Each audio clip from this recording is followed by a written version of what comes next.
All right, I'd like to call the meeting to order at 9:03 a.m. Could I have, on Saturday, April 2nd, could I have a roll call, please? Joe Shank present. Chaz Sexton Duranian present. And Veronica Cal present. Please join me for the Pledge of Allegiance. I pledge allegiance to the flag of the United States of America and to the republic for which it stands, one nation, under God, indivisible, with liberty and justice for all. Thank you. I'd like to announce that the meeting is being recorded. It is being run on the OWL here in Town Hall with a Zoom link. And this will be posted after our third interview on Monday evening for the town to be able to see. I have no additions or deletions. Do any of you? All right, with that, I'd like to welcome R. Eric Slagle to Townsend to interview with us for the position of town administrator. So Eric, welcome. Thank you very much. And you've already met the three of us. So with that, we have a set of questions that we're going to go through. And these are the questions that we're asking each interviewee. So, so I will begin. So I know that you've seen the OWL by Yes. watching our meeting. So I know you've done some research on the town. So the first question is, and this is pretty broad, all of these first ones are, so feel free to narrow in. How do your qualifications and experiences match up with the challenges and opportunities that you've seen while you've watched our meetings? That is a very broad question. So It first, is. yeah, I do appreciate, I want to thank the selectmen for the opportunity to meet with you this morning. So to answer your question, I'll delve into a couple of things from my particular background. I guess the first is that part of my background in municipal work is handling a lot of different issues that were raised in the city of Lowell over the last 16 years, kind of in an ad hoc basis. I know that in towns like Townsend, you obviously don't have the 1,000 staff members that a city like Lowell has on staff. And so I think what that means for a lot of the people in town hall, and especially the town administrator, is you have to be a little bit of a jack of all trades. You have to have information and the ability to handle a lot of different parts of municipal government at one time, because there just aren't, you know, the reality is that a town like Townsend has a limited amount of people that work for the town. So in my background, I started out working for Copeland and Page, which is the municipal law firm. They were our town council maybe up to 5 years ago or so forth. Probably 4 years ago. Yeah. Yeah. So I worked for them while I was in law school and then out of law school. And so I got a lot of exposure to dealing with particular issues raised by the towns across the Commonwealth. I don't think I ever actually worked for Townsend while I was there, but I worked for a lot of small towns as an associate. I left there and went to work in the law department for the city of Lowell. So I was the in-house attorney dealing with a lot of different issues from all sorts of different departments. But kind of more importantly, for what I think the Board of Selectmen would like to hear is the experience that I've gotten since I left the law department and started working as the director of development services for the city. My non-law department work includes, I was appointed by the city council in Lowell to be the interim city clerk. So I was the city clerk for 3 months back in 2011.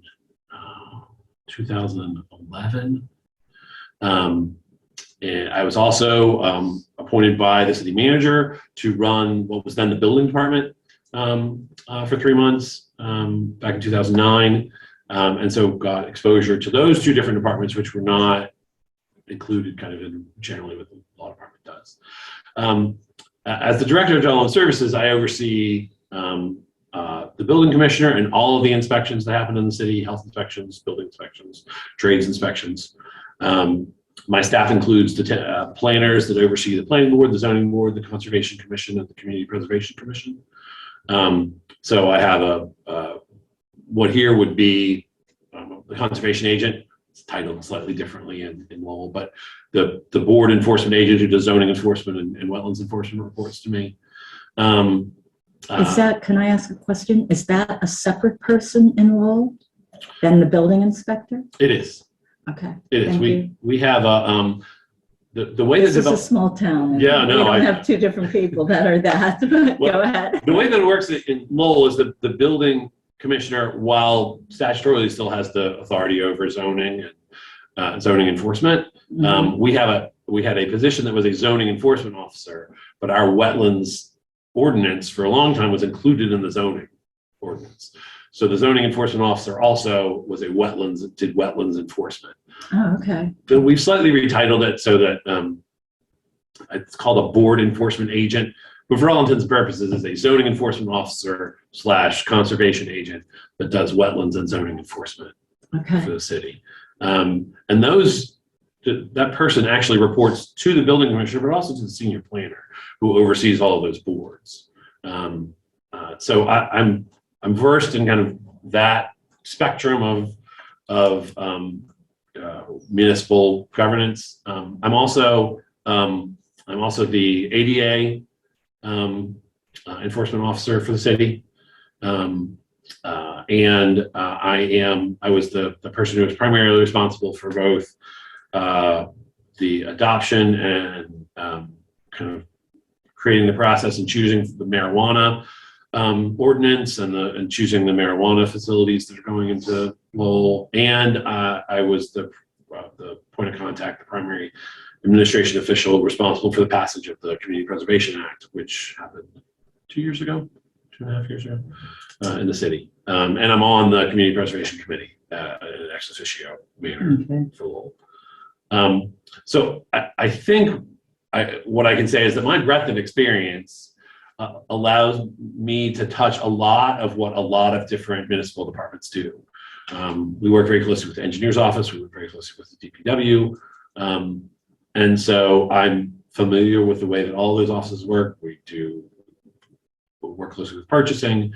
We work closely with the treasurer's office. So I have a lot of exposure to a lot of different things in the city. And I think that's the kind of thing that would help me in a position like the town administrator in Townsend, because I already know a lot about how the municipalities work and Right.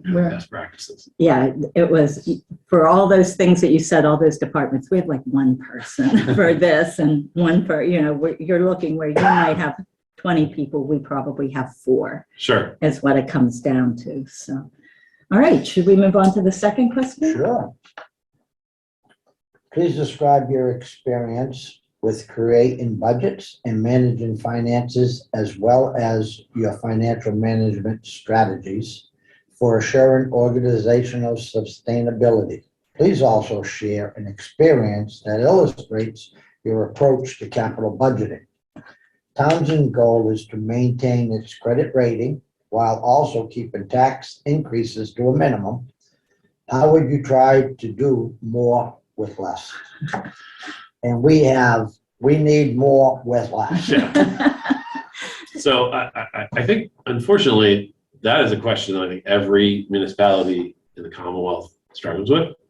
So my experience with municipal budgeting, I have for the past 7 years been primarily responsible for the Department of Planning and Development budget for the city of Lowell. So that entails salary and wages of a little over $3 million, along with other general line items of several $100,000, and the federal entitlements CDBG home funds that the city receives, which is again another $3 to $5 million depending on the year. I am a believer in we all have a budget, and we have to live within that budget, and what that means is best practices for me include looking at job descriptions, making sure that if a job is a full-time job, that it has full-time job responsibilities. If a job is a part-time job, is there a way to leverage that to cover another gap that the municipality may have to create a full-time position that covers multiple roles? I think for capital planning, that's something that we obviously work closely with the Board of Selectmen and the Finance Committee to talk about the capital needs of the town and figure out kind of what is within the reasonable budget of the town to maintain our credit rating, but also to maintain the services that I think that the folks who are paying the taxes expect. I've been a part of the city budgeting process, like I said, for the last 7 years. I've worked through budgeting for the Community Preservation Act since its inception. That is a kind of a very small window into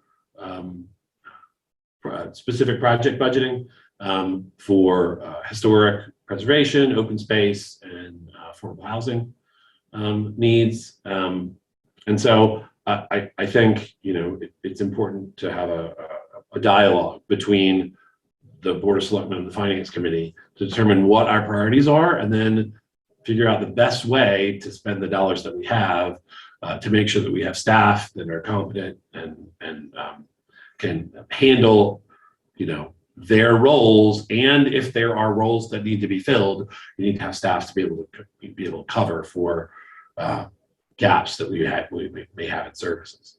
I'm a big believer in data-driven management. And so one of the things that we regularly do is we evaluate through data collection the efficiency of various departmental functions, permitting, inspections, complaints, violations, in order to make sure that we are meeting benchmarks either over time or in relation to various department inspectors. We kind of try to hold ourselves to a high standard for efficiency. And I think data-driven management, looking at trying to come up with objective numbers as to how departments are functioning, will allow us to target areas where we may not be meeting the requirements of the municipality. In development services, we do that with not just revenue, but also performance of the amount of hearings that are happening before the boards, the number of developer meetings that town staff are having about development in the municipality. And so kind of leaning on that kind of data collection to push the staff to be more efficient and spend the time on the things that take the most time and have the best results for the town. I think the other important thing about efficiency to me is technology. And so making sure that the town was moving towards things like online permitting and the kind of online interface that allows us to be efficient with the time spent in town hall is, I think, really crucial. So in Lowell, we are rolling out online building permitting, online trades permits, and we're rolling out tablets for inspectors that allow them to do inspection resulting in the field as opposed to having to come back to City Hall to do data entry.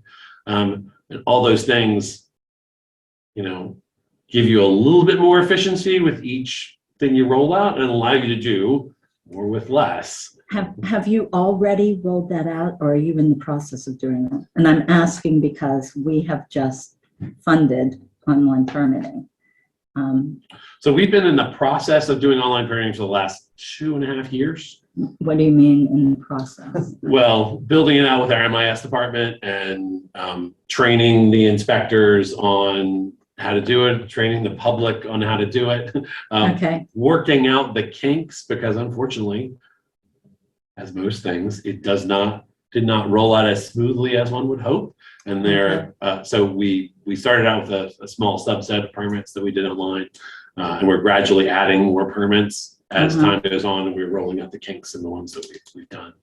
The tablets we've had several inspectors do a pilot program over the last year with the tablets, but the tablets are literally in the process of being purchased right now for all.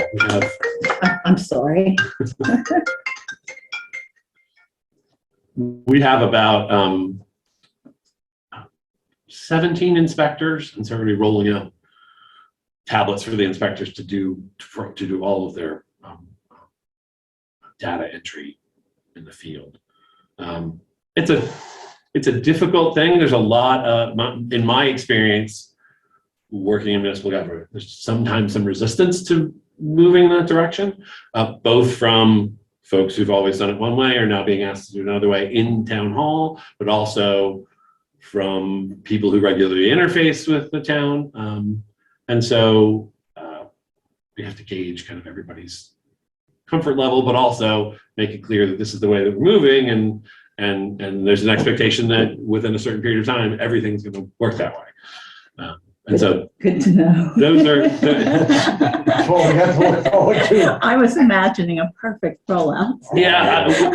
Well, we have a little different system because we don't have a big city. We don't have that many inspectors. You have less people to train. Less- And That's so, right. Hopefully we'll have a little better. As long as you have buy-in from the building commissioner, then Which we hopefully do. that Yeah. that's a big part of it. All right, moving on to question number 3. Go ahead. I agree with you in regards to data-driven management, providing that the data that you are looking at is accurate and valid. Correct. But in what you were just describing, tell me a little bit about what your management style is, especially with employees. It's more importantly, employees that have different skill sets. We have some employees that have been here for a long time who don't really have some of the technological experience, and we also have newer employees that are very motivated, that want to be able to, grasp onto the new IT things and really move things forward. So, what is your management style, and how do you operate on a day-to-day basis with the employees? Okay, so I hate to lapse into sports references because I feel it's very cliche, but I do consider myself to be kind of a player coach. My management style is to meet every employee that I'm responsible for, to have a one-on-one conversation with them about their professional goals and kind of where they see themselves. And it is okay if the answer is, I see myself doing this job until I retire. And then set your expectations for those employees based on the feedback that you're giving about what they see as their path. I think it's important to have professional development as part of a manager's role. And so I strongly encourage my staff now, and I would continue to do it throughout my career, to go to conferences, attend seminars, do professional development and continuing education. And I've said it to every employee that I work for, I would continue to do it, even if that means your professional development takes you outside of working for me. I have found over my years in management that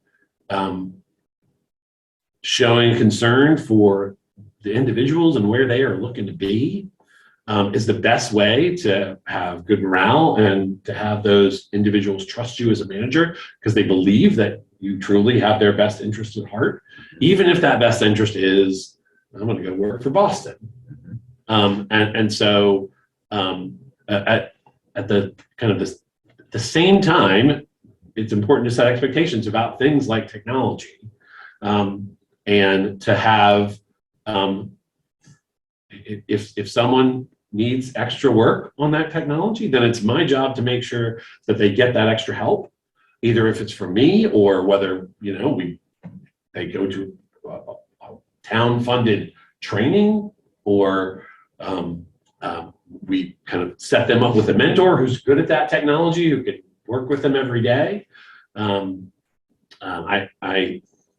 It's really important to me to have a environment in town hall where people know that they can trust me. They know that I can have their back for the steps that I am asking them to take, that they can come to me if they've made a mistake, and they know that it's not going to be some tirade about their work performance, but that we're going to work to fix it and make sure that doesn't happen in the future. And so, I work best in a collegial atmosphere where everybody's pulling the same way, that folks know that, my door is always open, that they can come in and talk to me about anything, whether it's a professional concern or a personal concern that they feel like is impacting their job, or even if it's not. I want to be here to help the town get all the things done that the town needs to get done. At the same time, I want the people who work for the town to enjoy their jobs and not to feel like it's a toxic environment that they're coming into, but rather it's an environment that's fostering their professional development. At least they're not stressed out coming to work for reasons that we can control. Can I ask a question related to that? Jess, I don't want to jump in on your question. You just asked a question. I did. Okay, so tell me about your day-to-day. How do you see yourself interacting with employees on a daily basis? I mean, what you just talked about is a more global, these are your goals. We're going to get you to your goals. You're going to go to seminars, et cetera, et cetera. What does the day look like here in town hall? Well, so I think in a position like town administrator, you have to do a lot of rolling with the punches. So the day is going to depend on what lands on your desk. Can I ask first question? Sure. Will you be here every day? Oh, okay. Absolutely. I like the answer without the words. Okay, thank you. So just to let you know, I was designated I was required. I've been in City Hall through the entire pandemic. So I did not work remotely. So I am at my desk in Lowell between 8 and 8:30 every morning, and I'm there until we close. Okay. Every day. So now back to the question: how do you see the day rolling with the employee? And so I think it's important to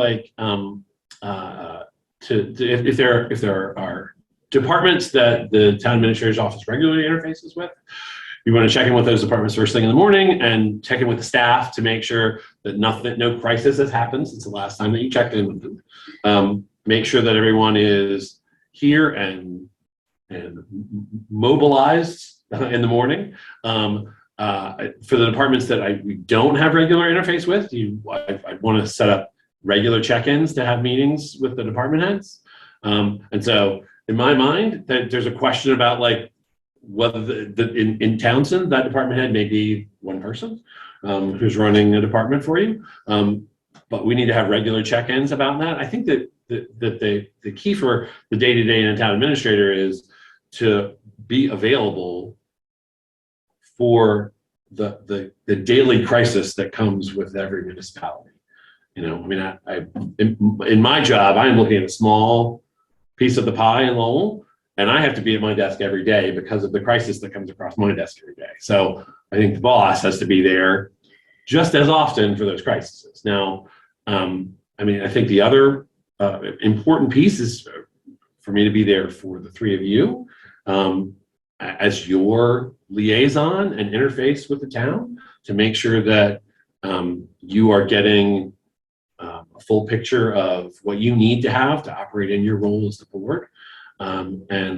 Also, if you have things that are important to you, mandates or expectations that you have for the town, my job is to kind of be the arm that carries out those roles. And so regular interface with the board, even outside of meetings, I think is very important, and making sure that you guys are kept up to date on issues that come up, whether they are crises or not, that rise to the level of your interest or involvement. So I hope that answered your question. More than answered, because you went into the Board of Selectmen. I have another question then.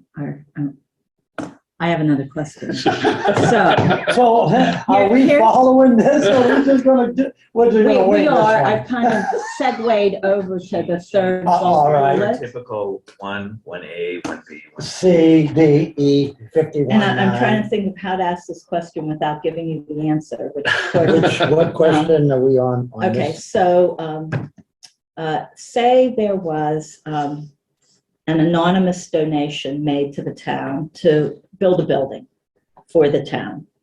And the property was town-owned property. And the prior select board permitted the project to go forward.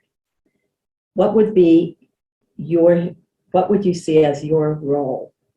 I'm trying to, I'm asking this maybe not as clearly as I should. What role do the selectmen have in that? What is your role in that? How do you interface with the anonymous donor? So I think part of that depends on the mandate that came down from the prior board. And so obviously, you know, as we all, I'm sure you've all experienced, I experienced it, projects often overlap board membership or city Yes. council membership. And so it is important to make sure that the board is, new board members are apprised of what is going on the property and the steps that the prior board laid out for the plan, and be given the opportunity to change direction if that's the purview of the board. I mean, if we have a piece of property and we have money to build a building and then the board changes, then the new board needs to be given all the information about the piece of property and the building and be allowed to decide whether they want to change course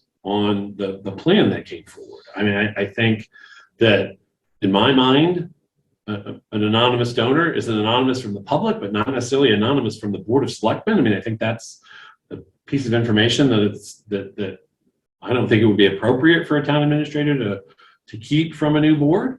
And my role would be to steer the ship in the direction that I was given by the prior board, as long as the new board doesn't decide to change of direction. And if they do, then my role is to steer it in the direction that the new board. And our board only changes typically one at a time. I mean, in other words, you have only one person Sure. change. So follow on to that is, suppose the project went through, was all, ready to roll, needed permitting. Would you feel it was important for the board to know that the permits had been received? Or would you say it's not important for the board to know that that the building had been permitted? I think it's important for the board to know everything about the project, a project that's happening on town. Okay. I mean, I think that's the kind of thing that I'm not sure it requires a full submission before a formal meeting of the board. Right. But to provide you in a quick email, the permits for X property were issued today. We anticipate construction starting in 2 weeks. I can't imagine there would be a time when that wouldn't be appropriate for the board. Okay, thank you. All right, so I just talked, so why don't we go on to Joe? Which number are we gonna go to now? You're gonna go to 4. I threw the monkey wrench in. You threw a monkey wrench at that one, young Monkey lady. wrenches are fair game. Go to number 4, Joe, that one. Please describe how you would develop, manage, and increase relationships with our town's stakeholders, particularly elected and appointed board members, such as Finance Committee, School Committee. How about the regional and state groups and officials? Sure. So I think that's an excellent question. It's a really important part of what I see as the town administrator role, which is to not only carry out the Board of Selectmen's goals in this building, but also to reach out to the other elected officials, whether they be local elected officials or kind of statewide elected officials, or regional planning groups, to make sure that they understand the priorities that the board have set, that I communicate effectively if they have expectations or priorities that they'd like the town to look at. But my job would be to communicate back to the Board of Selectmen to make sure that they understand the board wanted to go here, they're looking to kind of go there.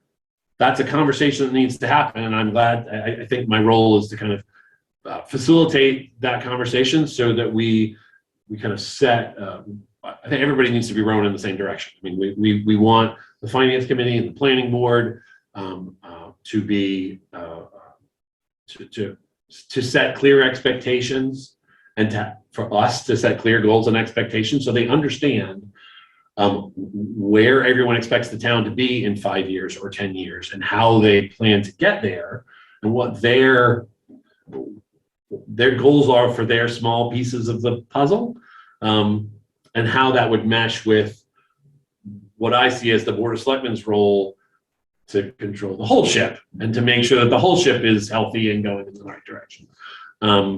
I think it can be sometimes inevitable, but it can be detrimental to the town if there's friction between the Finance Committee and the Board of Selectmen or the Planning Board and the Board of Selectmen. And so I think a good town administrator acts, as I said, a liaison to make sure that everyone's being heard and expectations are being met for their specific goals for the town. I think when it comes to kind of extra town officials, so regional groups, the regional high school, the state delegation, I think the town administrators best serve to make sure that, Townsend is getting a seat at the table and having our priorities heard, and to the extent that they're reasonable, met if possible. Obviously, I know that the state senator has a bunch of different municipalities that are all pulling in different directions sometimes, and the regional planning agencies obviously have a lot of different priorities. They're getting a lot of feedback from a lot of different groups. I think what we want to do is make sure that we're being effective with our communications to those groups, being clear about expectations and priority. If we have a financial priority that we're looking for something from the state and it's urgent, my job would be to communicate that effectively to the state rep and to the state senator to make sure that they understand the urgency that I think the town feels, and to use the resources of the regional planning agencies in such a way that they effectively supplement and complement the stuff that can happen in this building. Sometimes that's a challenge because, there are people that don't work together as often as folks in the building work together. And so managing those relationships, I think, is something that a good town administrator does well so that the work gets done efficiently and effectively. Now, I know this board has been very focused on keeping an open relationship with the state senators, the local state reps. These relationships are very, very important for us to be able to move forward. We also feel that there's a collaborative effort that needs to occur.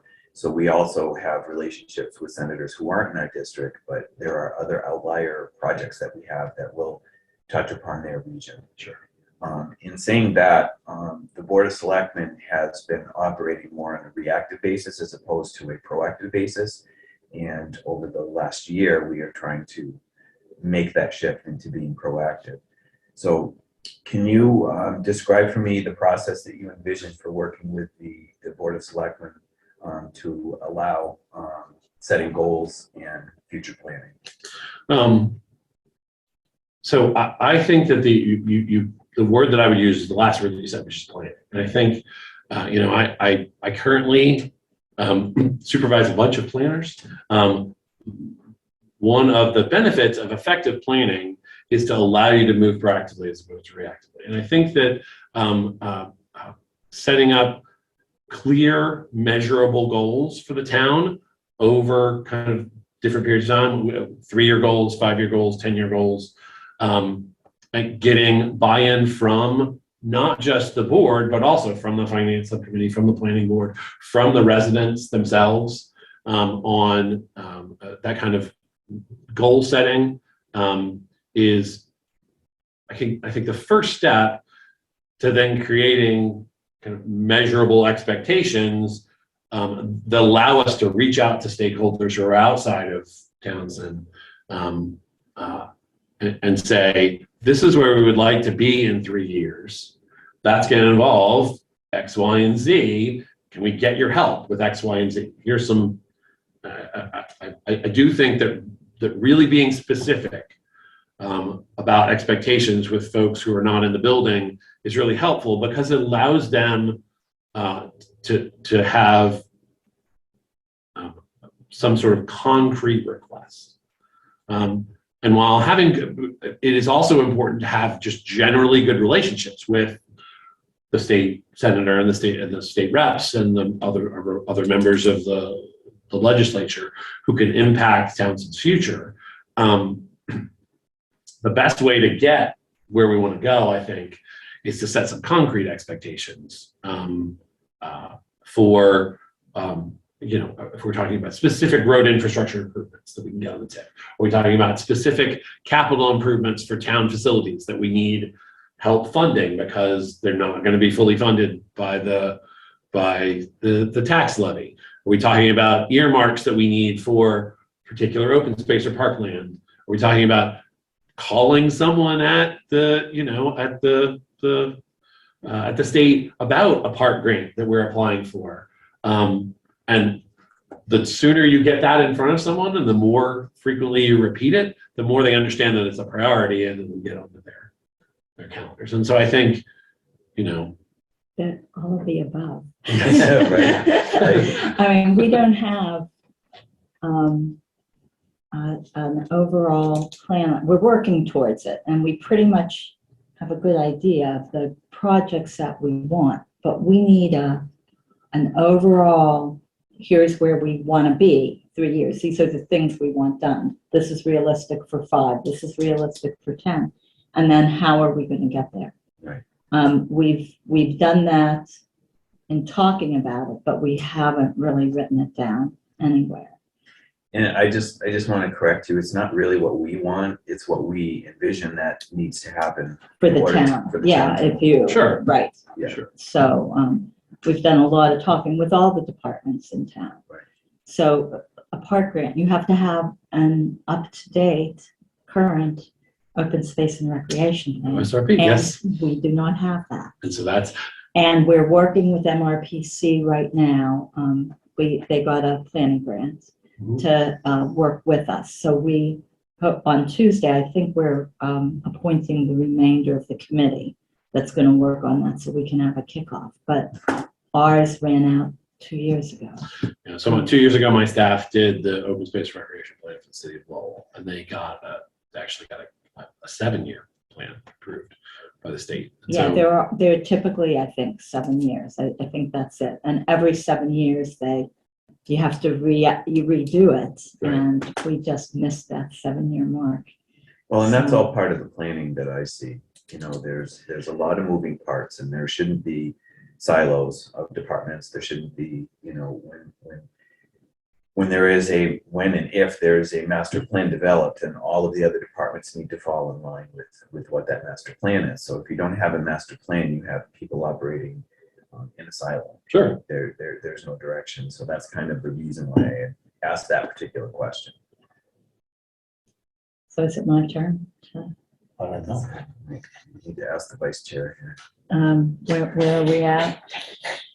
Am I the next question? Yes. Number 6, correct? Yes. Since we've been kind of moving. All right. You notice we just do things just very nonchalant, very relaxed. We don't stress out. Have fun at what we're trying to do. There you go. So I think you've Right. talked about communications internally and externally, use of technology. How about, I guess, engaging with citizens? Interactions and engagement with citizens, how have you done that? Have you used social media in any way? There are a lot of, esoteric out there Facebook pages, but there's nothing that is official for the town of Townsend.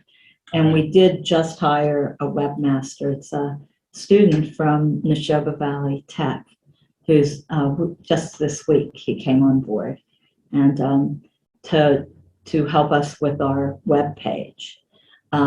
So what has been your experience with that, engaging interactions that engage the citizens of the town? Because we do need more of that on a Sure. thing that isn't a Facebook page where these kind of Facebook pages. We don't need those. We need informative and helpful Facebook pages. So what have you done? Sure. So I think that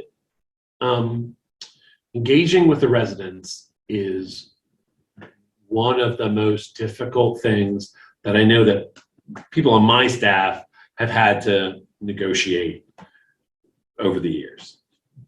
Because if you do it the wrong way, it can devolve into, as I think you mentioned, negative feedback. And that builds on each other, and then everybody gets a negative impression. And so we've done a few different things. We have, my staff does and is doing right now, in fact, tabling around the city, where they're doing it right now for Community Preservation Committee goals.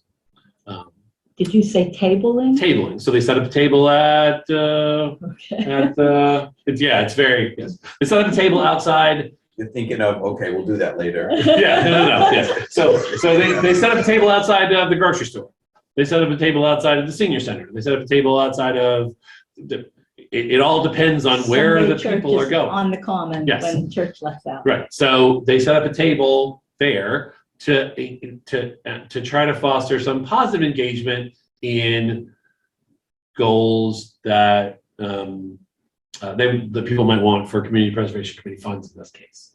And there are kind of some methods that you can use that allow folks to easily, without spending a lot of time, flesh out their thoughts. And so the way that we are doing it right now is they have a poster board. It has multiple categories of places where you can legally spend Community Preservation Committee money. And they're just handing each person, here are 10 stickers. Put them up. Put up the stickers where you think we should be spending money. And then they're doing that in every district in the city so that we have district level information for the district city councilors to see what their specific constituents have chosen. And then we can, obviously add it all together and get, citywide level.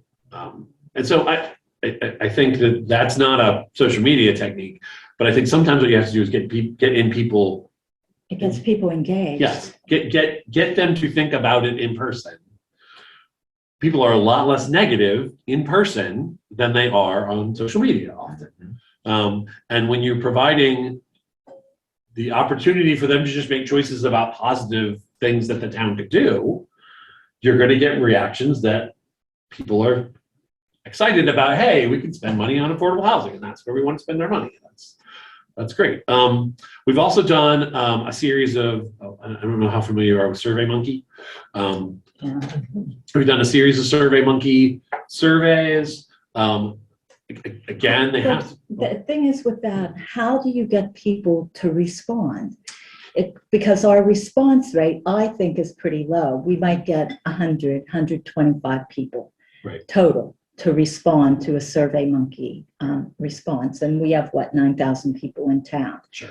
So that's pretty low, I think. It's true, so the key is to also get buy-in from and to sell it to the local groups. And so whether that are, it is the senior center saying something about this, so you get buy-in from the senior center. Is there are there nonprofits operating in the town that you can have a relationship with, because you built your relationships with these the heads of these nonprofits, they know who you are. So you ask, hey, can you ask your members to answer this survey, and ask their friends to answer the survey? So it's not coming from town administrator office that nobody or very few people have a personal relationship with. It's coming from your neighbor who says, hey, the town's looking to do this, or the nonprofit that you volunteer with is asking you to do this.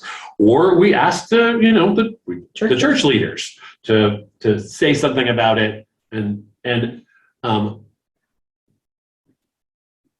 So getting buy-in like that is something that I think you have to leverage relationships with people who have the personal relationships with people to get them to do it. Very few people are going to voluntarily click onto the town's website to look at a survey that the town has. But if I have a neighborhood group leader who, it's in Lowell, there's a bunch of different neighborhood groups. I have a neighborhood group leader who has personal relationships with several hundred people in their neighborhood. And I can send that person and say, hey, can you pump this? Can you send this out to your email list? And so it's coming from a person that they know. It's not coming from a city drone. That's probably less likely to happen in Townsend, because I think you probably are closer, you're smaller, you're closer to the residents, but it's something it's a challenge in a city like Lowell that has 115,000 people. We don't know who we don't know, and we gotta leverage relationships to get the people who know the residents to do that sort of work. Also, I think it's something that the Lowell Chamber of Commerce does, which is the head of the Chamber of Commerce is on TikTok, and they drop clever videos, and it's something that We could do that with Tiki. it's something that is not like a Facebook page in that it engenders a lot of comments and responses. It's just kind of a quick, hey, here's something interesting that's going on in town. But also having a website that's user-friendly is really important, because you want people to feel like it's like a chicken or the egg question. If the website isn't user-friendly, people aren't going to go there for information, so you can't use it as a effective tool to get things out. That's Right. exactly right. But if you do get a website that is user-friendly and people, hey, I can go and pay my excise taxes there, I can, apply for a building permit there, they're more likely to hit that site, and that means communicating through that site becomes a more effective tool. Right now, we don't really have a newspaper that covers news. When there's something sensational, they appear. But that's what I see anyway. Other than that, there's no news. Sure.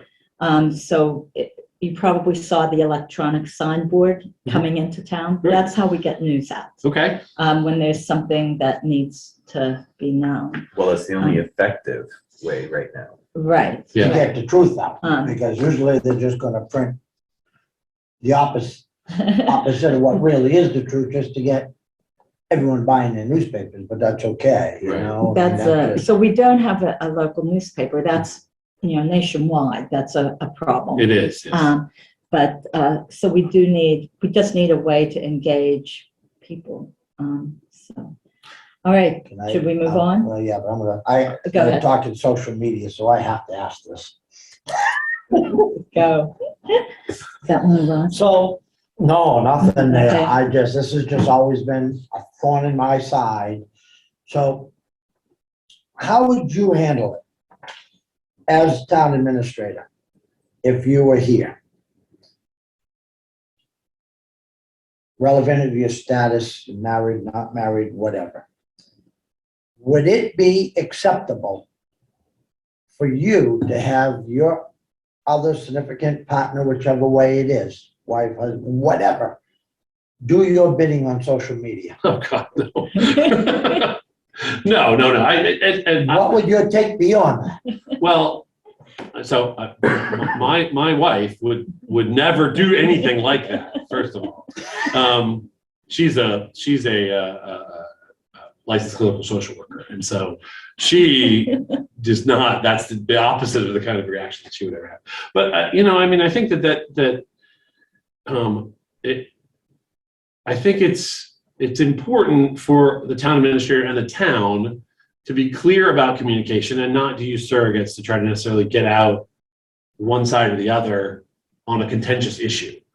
If I or the board or another member of town has an opinion about something that is contentious in town, and that happens in every municipality, right? There's always going to be something that comes up that is a divisive issue, and somebody feels like they need to get their opinion out. And if it's something that legitimately touches the job description of the board of the town administrator, is legitimately within if it was me, my professional purview, then I need to be the person who says, this is what I think and why.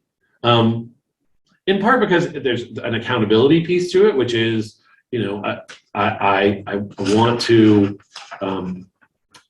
give you my professional opinion as the hired person by the town that should have an opinion on this, but also because of the accountability piece, which is like, it needs to, that way if somebody has a problem with it or needs to tell me that I'm wrong, and maybe I am, then they talk to me and not to some third party that I've said, hey, can you go say that, Bob's idea is dumb because of, I don't think that's an appropriate way for a professional town employee to act.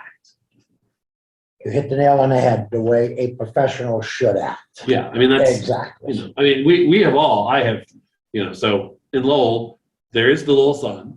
There's also WCAP, which is a local radio station. And I was in a habit earlier in my career of listening to the radio station. And sometimes the people on the radio station would say things that I thought were dumb or inaccurate. And I did not call them because it wasn't going to do anybody any good for me to call in and vent over the radio. What I did was I let the city manager know that, hey, there was some incorrect information being put out. We should probably tell the city council the accurate information. So if they get questions, then they have the answer and they're prepared to say, oh, you probably heard that on the radio. What actually is true is X. And so, I think, there's ways to professionally handle even divisive situations that I think are appropriate. Sorry for throwing that at you. No, that's fine. All right. It's almost as though something like that happened. We could even get even deeper than that. We're on number 7. Should we redirect? Yeah. Number Take 7. that one. Chaz, would you like to go forward? I just threw a monkey wrench at you, so you have that one. I'd like to ask something else, if that's okay. Yeah, that's As all right. opposed to that. Describe for me, if you will, your thoughts on the difference between a town administrator and a town manager. Sure. So I think we touched on this a little bit in the earlier. And I think, from my perspective, the difference between a town administrator and a town manager is the level of autonomy they have in acting. I think the town administrator, their role is to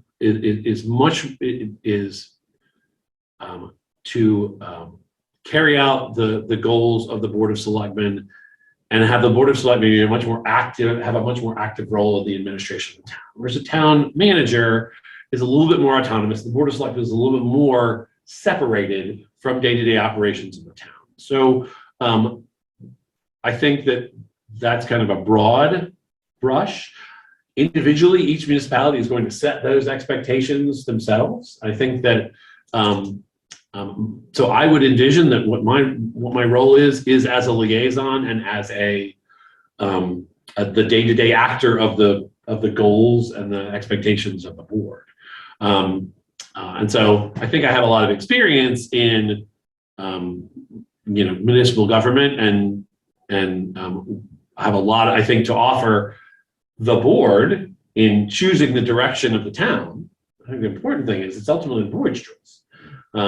And I hope that the board would listen to my professional opinion, and that my expertise would be valuable in the board's deliberations. And if the board chose to go another direction, my job is to go that other direction.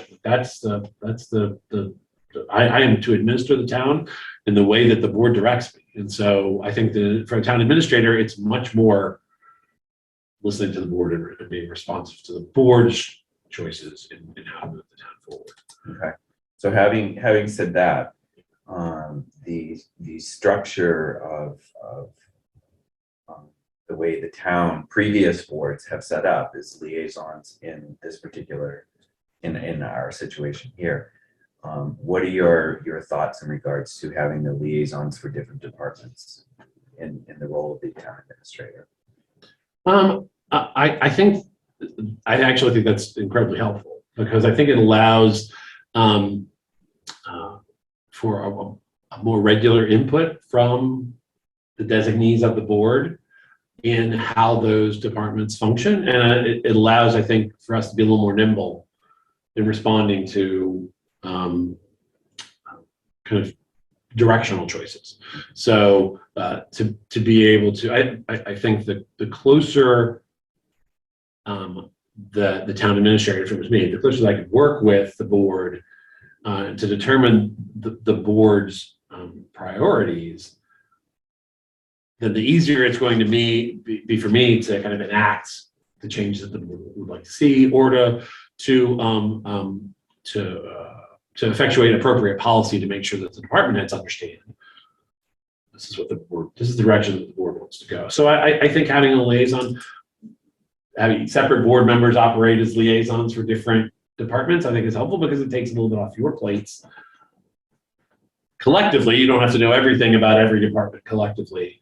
And as long as the board liaisons and the town administrator and the board as a whole have effective communication of kind of the choices that are made, or the decision points that are coming up that we need to have a choice made, then I think it allows us to be, as I said, a little bit more flexible and nimble in responding to the changing circumstances. So I think that's actually very helpful. All right, so moving on to number 7. Because that's your question. Really. It is my question. So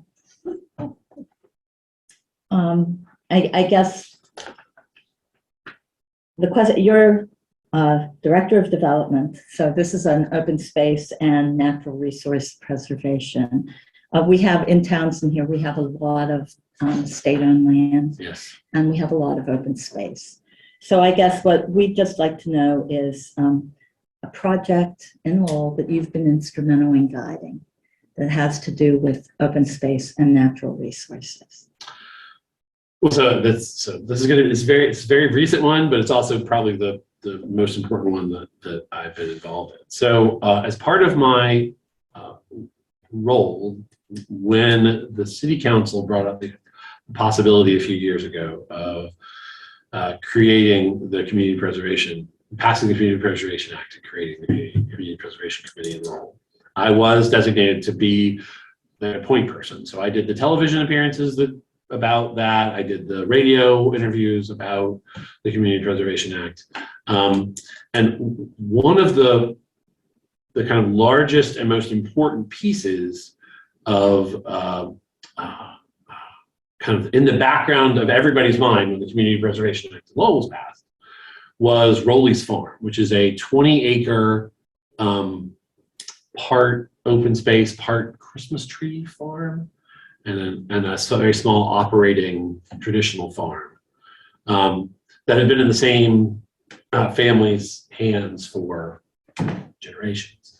The current owner is getting to the point where he was ready to retire, and it had been a prime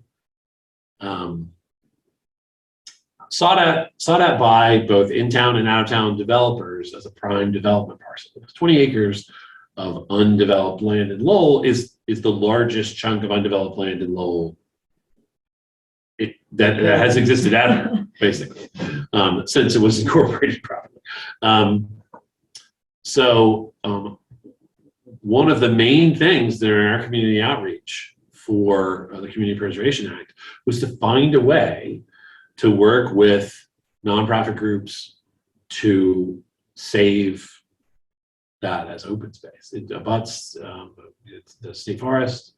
It's a really kind of crucial piece. If you're interested in maintaining open space, it's a really crucial piece. It creates it is one of the wildlife corridors to get down to Merrimack.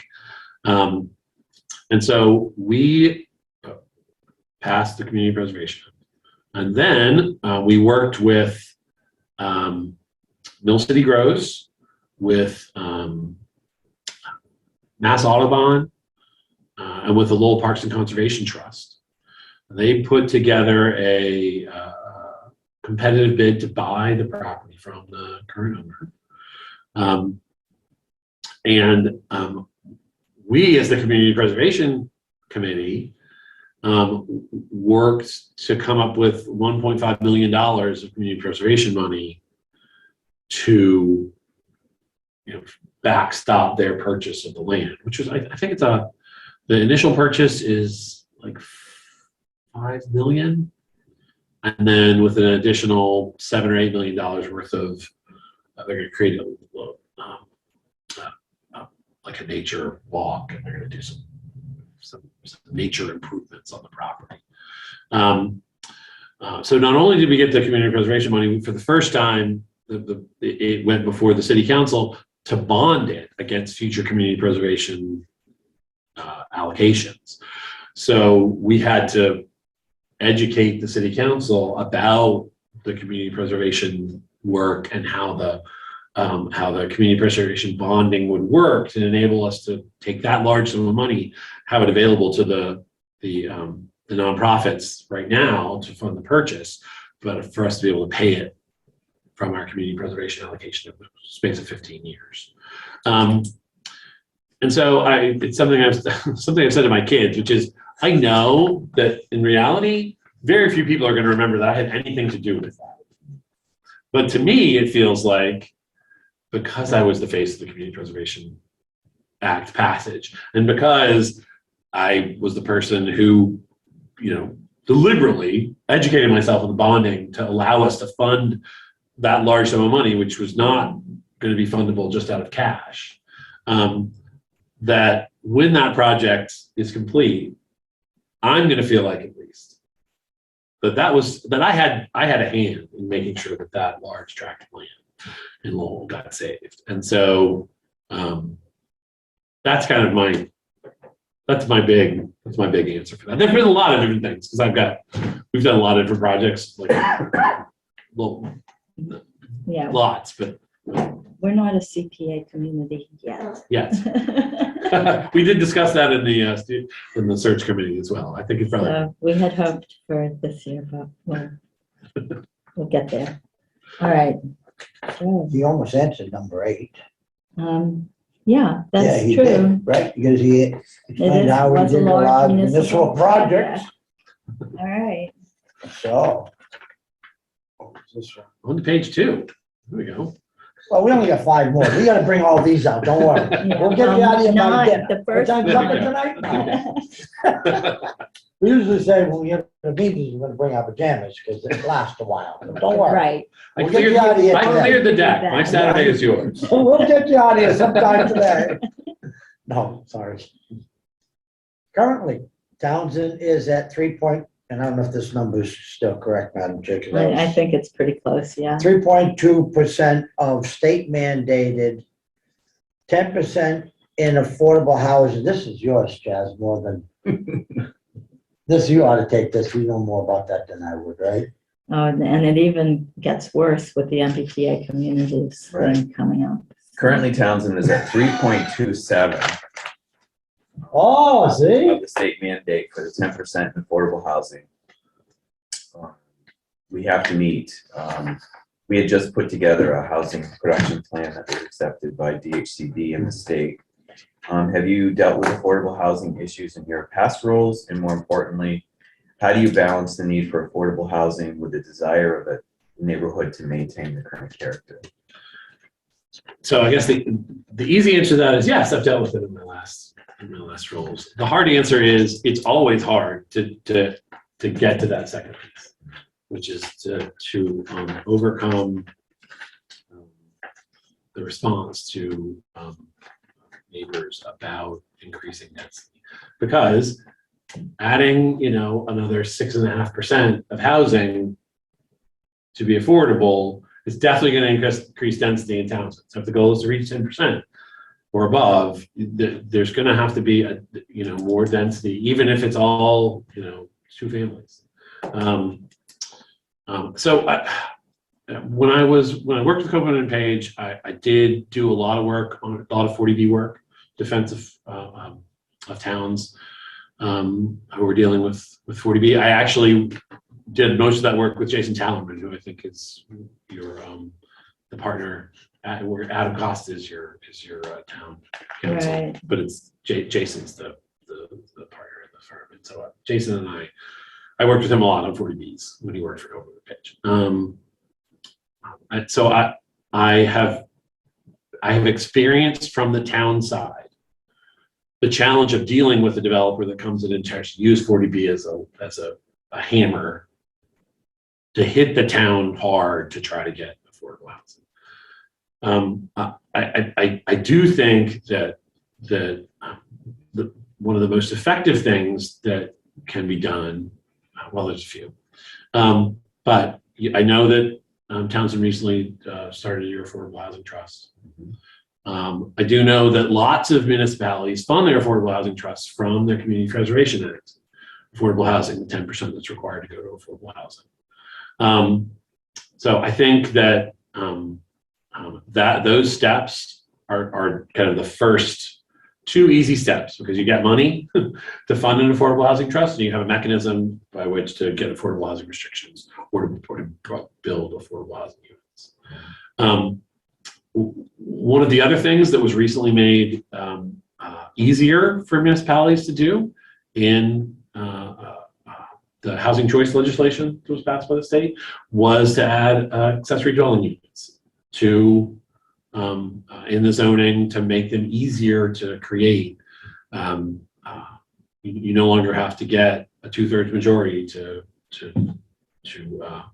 affect an affordable an accessory dwelling unit, according to the housing choice legislation. So creating some sort of accessory dwelling unit ordinance that would allow people to, within the confines of their existing structure, to add another unit is a way to possibly create and spur some creation of some extra affordable housing around the city.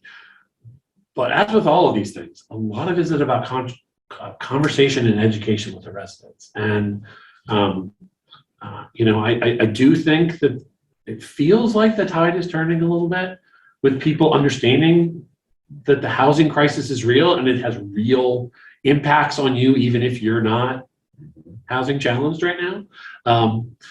So, continuing that education with the residents so that they understand that, the challenges of creating denser housing in the town are things that they should take on and be willing to take on, I think is the hardest part, because you've got, you are going to have people who push back against any greater density. So having those conversations and starting them as quickly as possible and trying to provide them with the wide range of potential solutions to add that density, whether it is, with accessory dwelling units, or whether it is with allowing, multifamilies in certain sections of the town where they may not be allowed currently, to reduce, the zoning requirements for, lot area and for setbacks in places where it makes the most sense in town to allow a little bit greater density, to pick places in town that we feel like, hey, maybe what we want to do is a friendly 40B. Maybe we want to put an RFP out for a developer.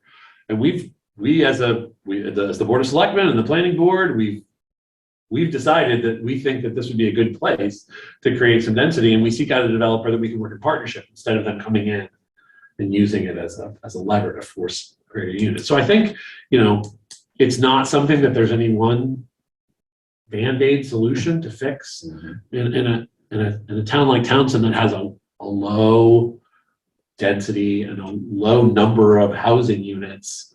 And so anything you do is going to feel like a big change. Trying to work on all those different paths is, I think,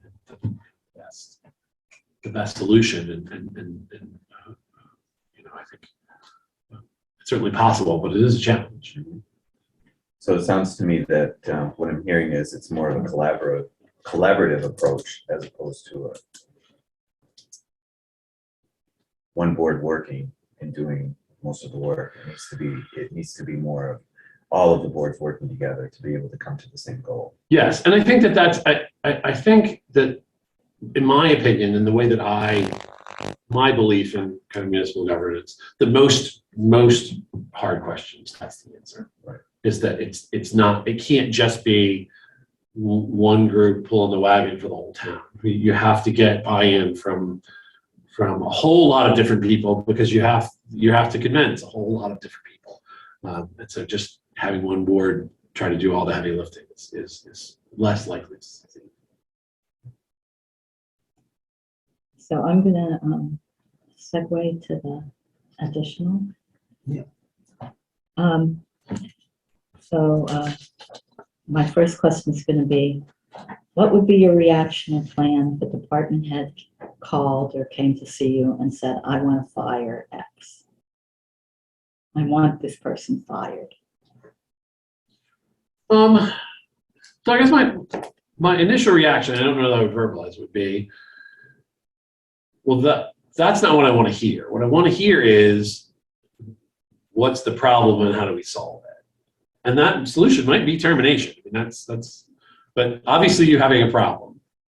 So the first thing we need to do is identify the problem. If that problem is, this person is being insubordinate, that problem is, this person is lazy, but there's an underlying problem that makes that department head want to go the route of termination. And my guess would be that this is not a one-time thing. Because very rarely, in my experience, has somebody wanted to fire someone for one mistake. There are certainly mistakes that are fireable level, right? But generally speaking, you want to terminate someone because this is the straw that broke your back, but there's plenty of other straw. And so you need to identify, one of the challenges of coming into a place like Townsend New is, I need to talk to the department heads, and I should have known that this was a problem before that happened, right? If I'm an effective town administrator, then unless it literally is one of those few one-time things, one-time perfect employee, they did this one thing and I want to fire them, then I should already have known that this was an issue. And so when this department head comes in and says, I want to fire X, I know why. I know that X has had a problem of being late, and X has, been insubordinate, and X, has been stealing money from the town coffers. And so when they come in and say that, I, as an effective boss, I should already know that this is something that's in the works. But you want to investigate, obviously. If that did happen, you want to do an investigation. You need to talk to the department head. You need to, also talk to the employee and make sure that they have that you're not getting one side of the story. Everybody has kind of, I think they've got legal due process rights, but I think there's fundamental fairness about having conversations with people about the friction that leads someone to say they want to fire someone else. Maybe they're a perfectly fine employee and they just have a personality conflict with that supervisor. And that's, something that I think both people would probably need to work on, likely. So I think I would never just fire someone based on a conversation like that. There would be there's a lot of work that would need to go in to determine whether or not that's an appropriate response. And as I said, I think a good boss knows what's going on. And right now, if I had a supervisor in my department walk in there are people that I work with, unfortunately, and they said I wanted to fire this person. I would know why, because I know that there's a personality conflict between those people, and it's something they've been working on. So I would expect that would be the best answer. All right, thank you. So we can pick what we want now, It's open. It's open season. And it's kind of open season. We have some questions at the bottom and questions here, and then we can let Eric ask us questions. I'm gonna jump to one, which is really aggravated me for many years. I'm just a citizen now. I'm gonna come see you. Don't know you, I got a problem, I got a complaint. I come into your office. How do you justify that? What is your take on that? You come into my How office should I? and I come into your office. my feet are on the chair, or and your you feet were are on the sitting table. there. Well, okay, You. first of all, I would never sit like that. Well, I just want to know, what should me as a citizen think? How would that even be possible for you I as a person? I can't imagine that's possible unless one of my legs is in a cast or something, and I have to have it elevated. Like that's so. First of all, that sort of thing drives me nuts. Okay, I don't understand being in a professional setting and carrying yourself like that. That doesn't seem to be like that would be appropriate. And so I think to kind of segue into kind of expectations for other members of the staff. I mean, we are a service industry. We're here to serve the public. I sometimes do not enjoy when I have to meet with members of the public in my current role, because sometimes they're angry, and sometimes they're yelling, and sometimes they're cursing, and sometimes they're upset about things that there's nothing that I can do to fix for them. But I still feel like I have a responsibility to behave in a professional and appropriate manner and listen to their complaints. And there have been times when I have hung up on people, but I've only hung up on people after extensive amount of verbal abuse, and them continually not being respectful towards me and being responsive towards the calm demeanor I'm trying to project. So I feel like I would expect that of every person who worked here, that you're in a customer service role. Everybody's job is customer service. So you are the person you are representing the town if you're in this building behind a desk. And so when they come in to talk to you, every word that you say gives an impression about the town. And our goal is to make them understand that this is a place where they are welcome to come. We want their questions. We want to be here to answer their questions. And our role is to do our best to answer their questions and have them be satisfied with their experience in town, or at least understand why they're unsatisfied. If it's just something that's real, like your property taxes or what your property taxes are, you're not eligible for an abatement. There's nothing I can do about that. You're not going to, but I will be glad to sit and talk to you about how we came up with the value of your property and what the assessors did to what their method was, why it's fair, even if it's not great. So I think I would expect every person that reported to the town administrator to behave in the same manner. I'm not looking for a long-winded answer on this one. Sorry, I don't know. It's because this goes to the question that I had asked you previous to this too. My interest is procurement, your ideas, your philosophy, and are you, what is it, MCPPO certified, or would you be willing to get that certification? So I am not currently MCPPO certified. I would obviously be willing to get that certification. It would be part of my initial plan to get that done as soon as possible. That being said, in my role in the law department, as well as my role as department head, I've done procurement under 30B. My feeling has always been to err on the side of more transparency and more quotes. So just because you can do something with a one quote deal doesn't mean you necessarily should, even if 30B allows it. Like I feel like, industry best practices, you should go above and beyond the bare minimum set in 30B in a lot of cases, especially for the low dollar figures, especially for a town like Townsend, where, small amounts in contracts can add up to real budget problems, I would err on the side of a minimum of 3 quotes, even if 30B would allow you to do it in 1 quote. I would err on the side of getting input from other folks about appropriate, 30B expenditures, even if you would necessarily need that sort of, input or approval. I'm comfortable, working in the RFQ world. I've done that a bunch of times. Procuring professional services is something that. Well, we've enacted a new policy where we call it Townsend First policy, where providing that we're following all of the EEO and all of those kinds of things, but to give preference to town businesses in all of our contracting, especially our small contracting. Right. And we feel that having the ability to do that and following along the state and federal guidelines in regards to that is important for the town itself to use town businesses. I mean, I think that makes sense. When we were negotiating our host community agreements for the marijuana facilities in Lowell, we actually put in a local preference to the extent legal, a local preference for vendors and hiring for those private businesses for Lowell, because we felt like, if we're going to be signing you up, you should be doing your best to turn around and spend that. And if you have to negotiate, that's a good negotiating tactic, I think.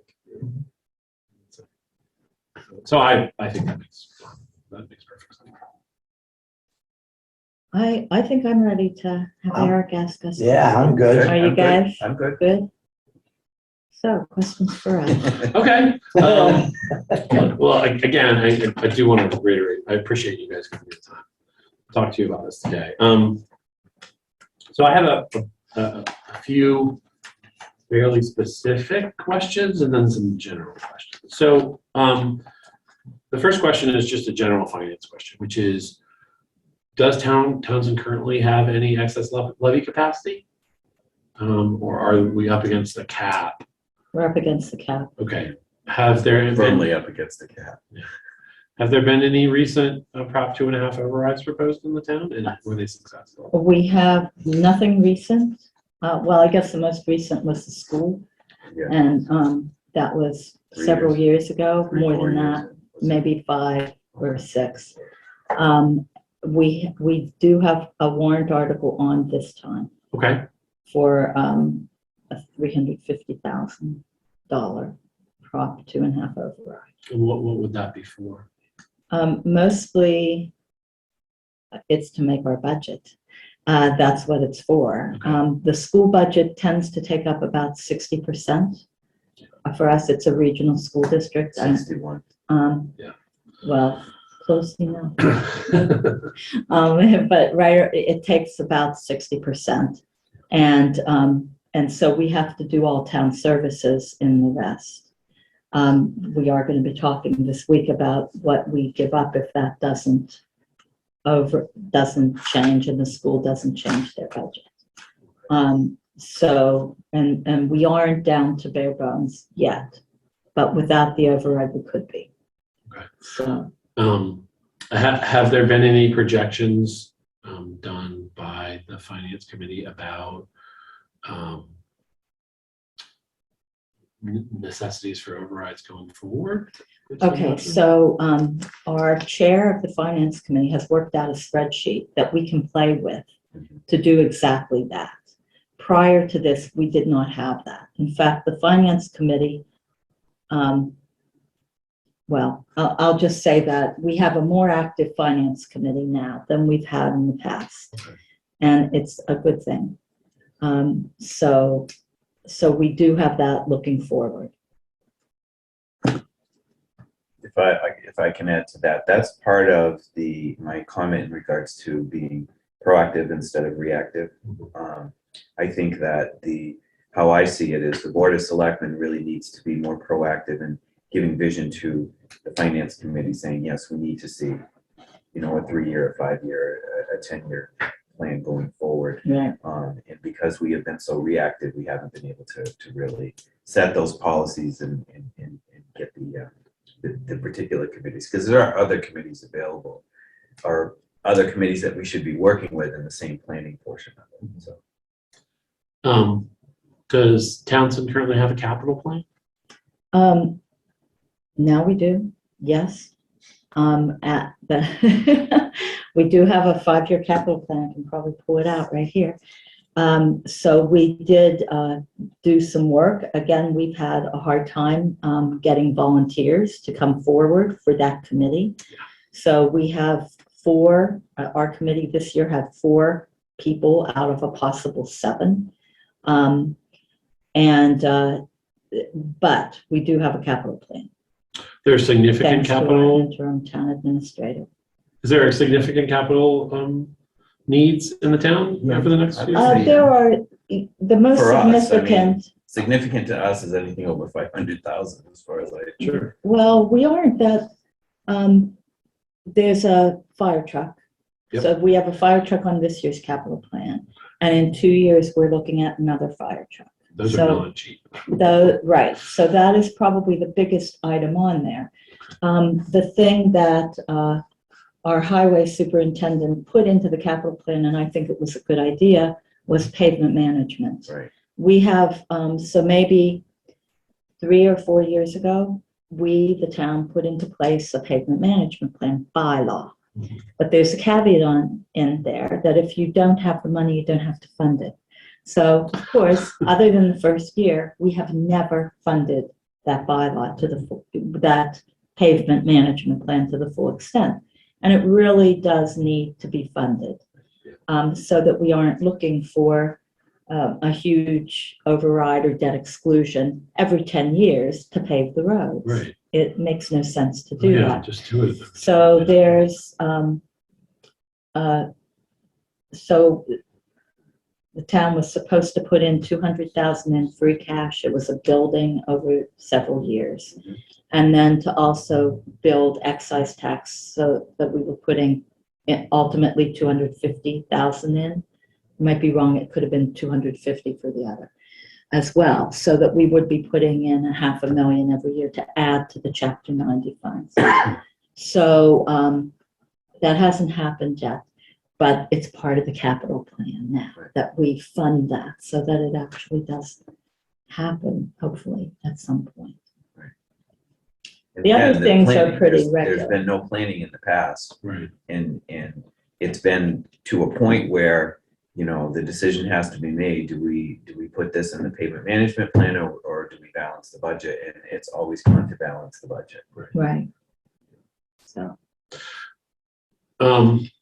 So I guess along those similar veins, how do you as the board feel like the town's debt ratio is? Like, how is I think it's very good. We have a lot of capacity for borrowing, which is what's going to help us with purchasing the fire truck this year. Sure. There are 2 other things. I can't think of it. It's a fire thing. Anyway, The forestry truck. forestry, yeah.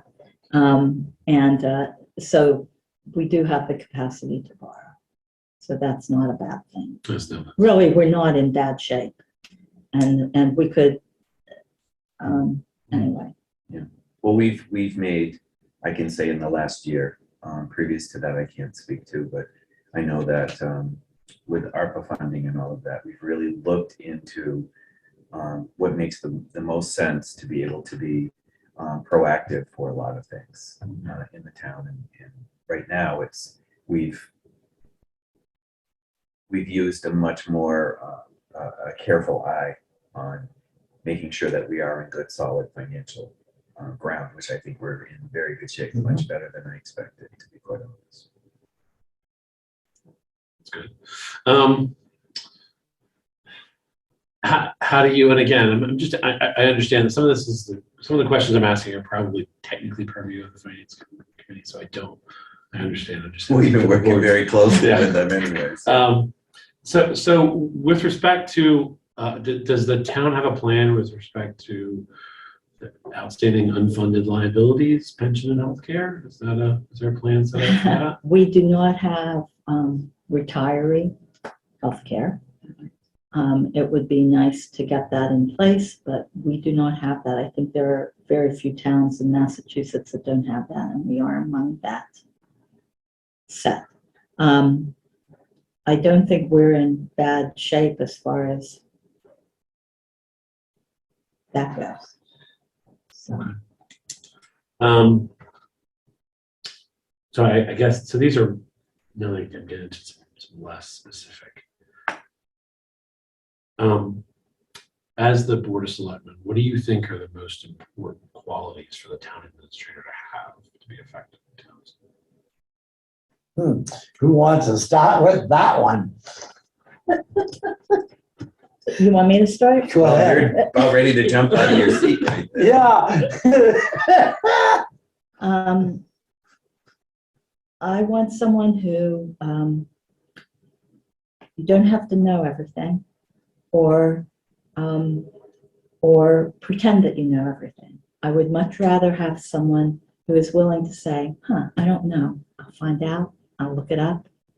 We'll get this done. I want someone who is curious and invested in the town, I guess is what I would say. Invested in seeing that the town moves forward in a positive direction. And that encompasses everything.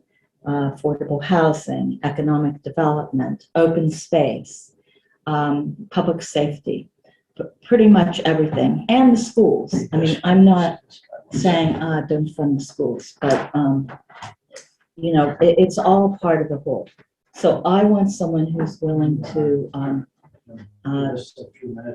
who doesn't have to know everything, who says, yeah, I'll find that out, and is willing to jump right in there.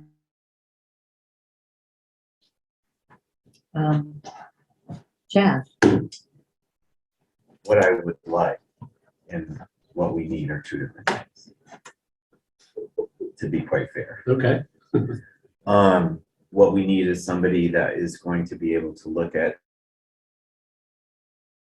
and make it into a much more manageable and palatable, not only work environment, but the structure in which jobs are.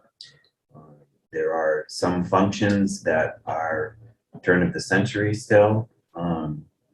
There are other functions that are somewhat up to date, but I need somebody to jump in, roll up their sleeves, and be able to do the work that needs to be done.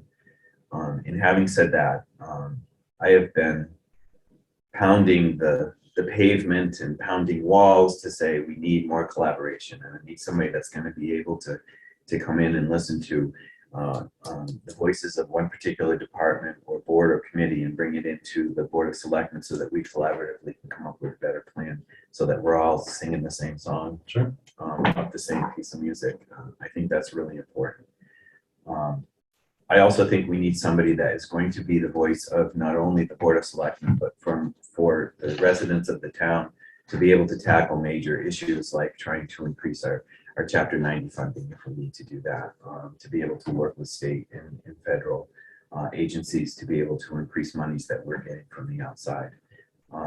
Townsend is in a pickle. They've always been in a pickle because we in our county are being held to the same standards as Cambridge, and we're nothing like Cambridge whatsoever.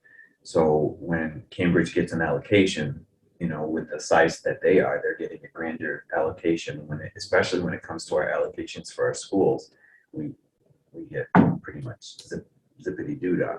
So I need somebody that's going to be working with not only the Board of Selectmen, but the senators, the state legislators, to be able to bring in more money to help us with transportation for school, which I think is crazy for us as a small town to pay $4 million for on a yearly basis, on our own. Let's put it that way. But to be able to work on a very high level with the officials that we need to, and then always work on a resident level. That some of these chickens are running around in their backyard, because you're going to have a lot of that too here. So that's kind of what I'm looking for. I'll make it real simple. Trust. Flat out trust. That office, whoever be sitting here, has to have the full trust in you to do the right thing. To be able to keep the harmony, keep everything running smooth. Don't need the backdoor deals. Don't need the animosity that goes on amongst different people. Whoever sits in that seat has to have 100% trust that we know if, as a board member, we speak with you, Jazz, Veronica, myself, or whoever may take my position, they can come in there and have it in confidence and trust, and if it needs to come out into the public in an open meeting, that's huge. That to me is the number one goal I would need to see out of that office.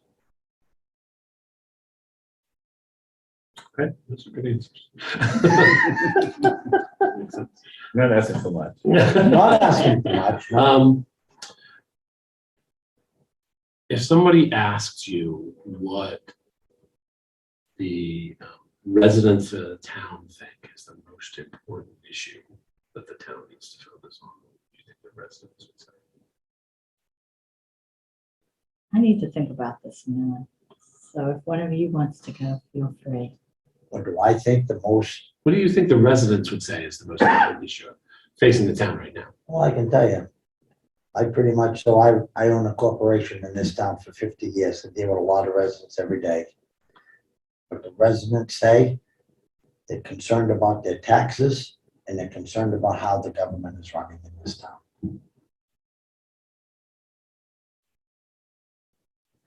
For me, I see number one is the cost of electricity Yes. is insane. And I know that we don't have really a major role in that, but we can play a better role in that particular thing. That's number one. And number two, economic development. Having more resources here in town than having to travel outside of town to get it. I think the two that I see. Okay, so mine will be the ever and ongoing, why hasn't my road been paved in 10 years? So that would probably That's be number everyone one. everywhere. And the big potholes, yeah, everyone everywhere. So there's that. Picture upon picture upon picture.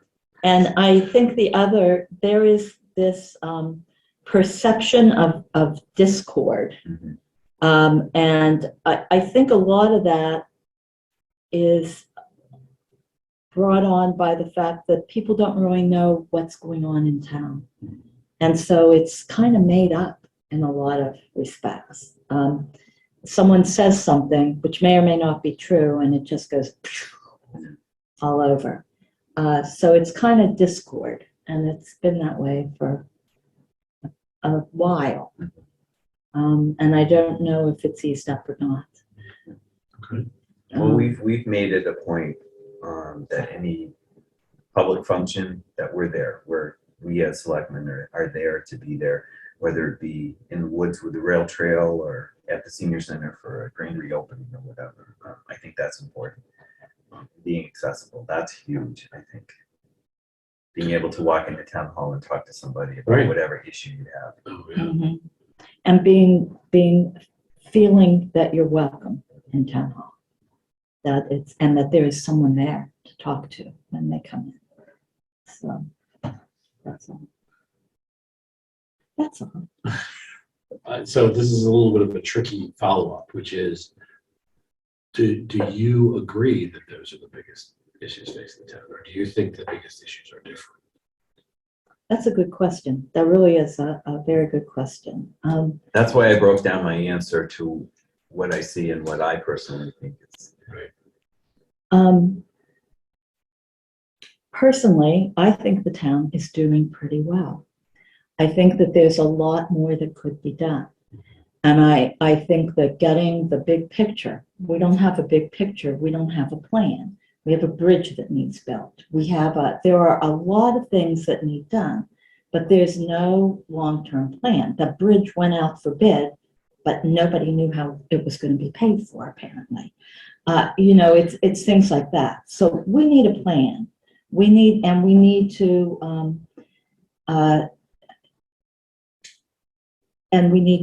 work the plan.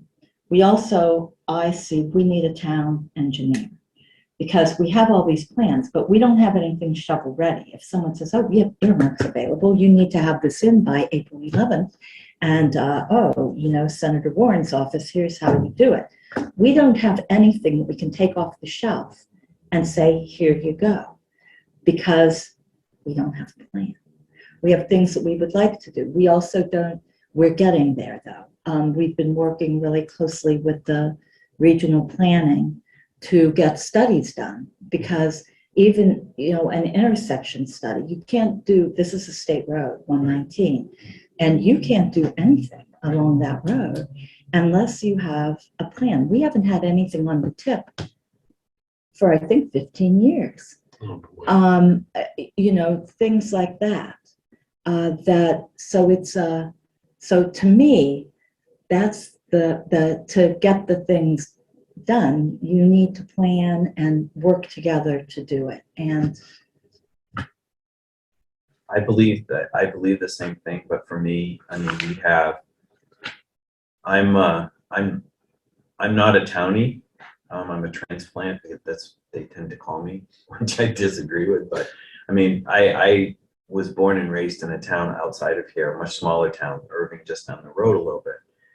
So I understand the small government. My parents both worked in the municipal government, so I'm familiar with the planning boards and zoning and all of that kind of stuff. For Townsend is very unique. There's the majority of the land, our conservation, our state lands that are here.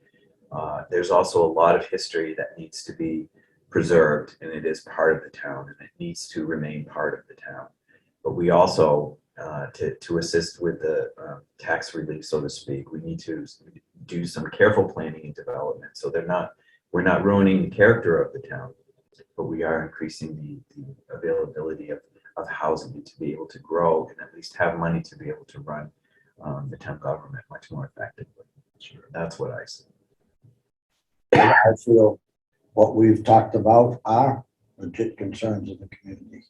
There's a lot there, and I think in the past couple of years, as far as I'm concerned, the town has been changing its outlook, changing the way things are done in a more positive manner. It's not going to get finished overnight, but if it can just keep going in the right direction, don't need any monkey wrenches thrown at anything right now, just keep going forward. I think down the road here, I think we'll see a positive turnaround for our community. Back to the allocation back to a little more specific question, which is, has the town finalized its allocation of ARPA funding, or are you still in that process of determining how you're going to? okay, so we have finalized, but finalized is a moving target, because you have until December of 2024 to finalize. So we have put all our funds, the whole 2.8 million. It's pretty targeted. We have, depending on the bridge, we have 500,000 to 600,000 that's more like this, and another maybe 100,000 that we haven't allocated, so to speak. But we're working with a consultant, Capital Strategic Solutions, to help us with that. In any event, but we have pretty well decided. But again, there's play. Right. Because you can- We've earmarked, but we haven't really devoted the funds to certain projects. That checks haven't been written for all, some have, but not all.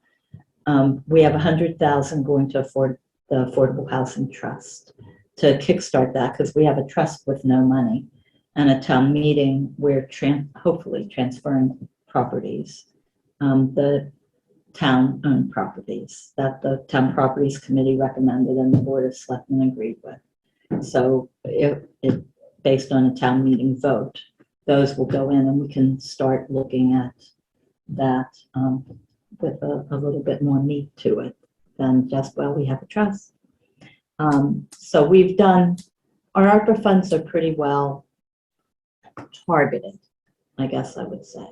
And we do have, we have accounts set up for each of the targets that we did. So we were a little early on that, I think, That's very early. because I read all the stuff this summer when we had no TA or assistant. So I read everything, and the first report was supposed to be in either September or October. And I thought, oh my goodness, we need to figure out what we're doing. And so we started actually in October. Then it changed. In September, MMA changed it. They said, okay, it's January, but no, if you're in NEU or whatever, it's not until April. So that gave We us, were ready to go at that point. we were ready to go, and We worked hard at that. we did. Yeah, we worked hard at that. October, November, and December. We met pretty much every week. We put it out to the departments and the boards. And we said, figure out what you think, talk to constituents or whatever, and come back. And everybody did come back with what they wanted, and we used that as a basis for the funding.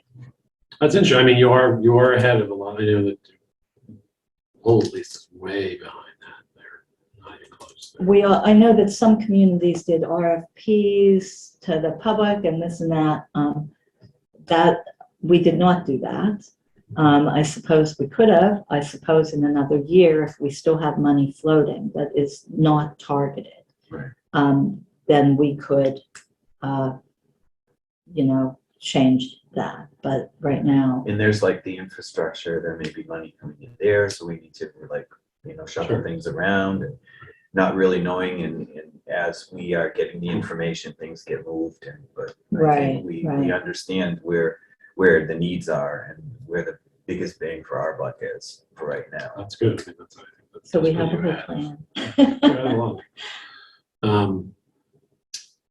How, in your estimation, how has the town recovered from the pandemic or started to recover from the pandemic?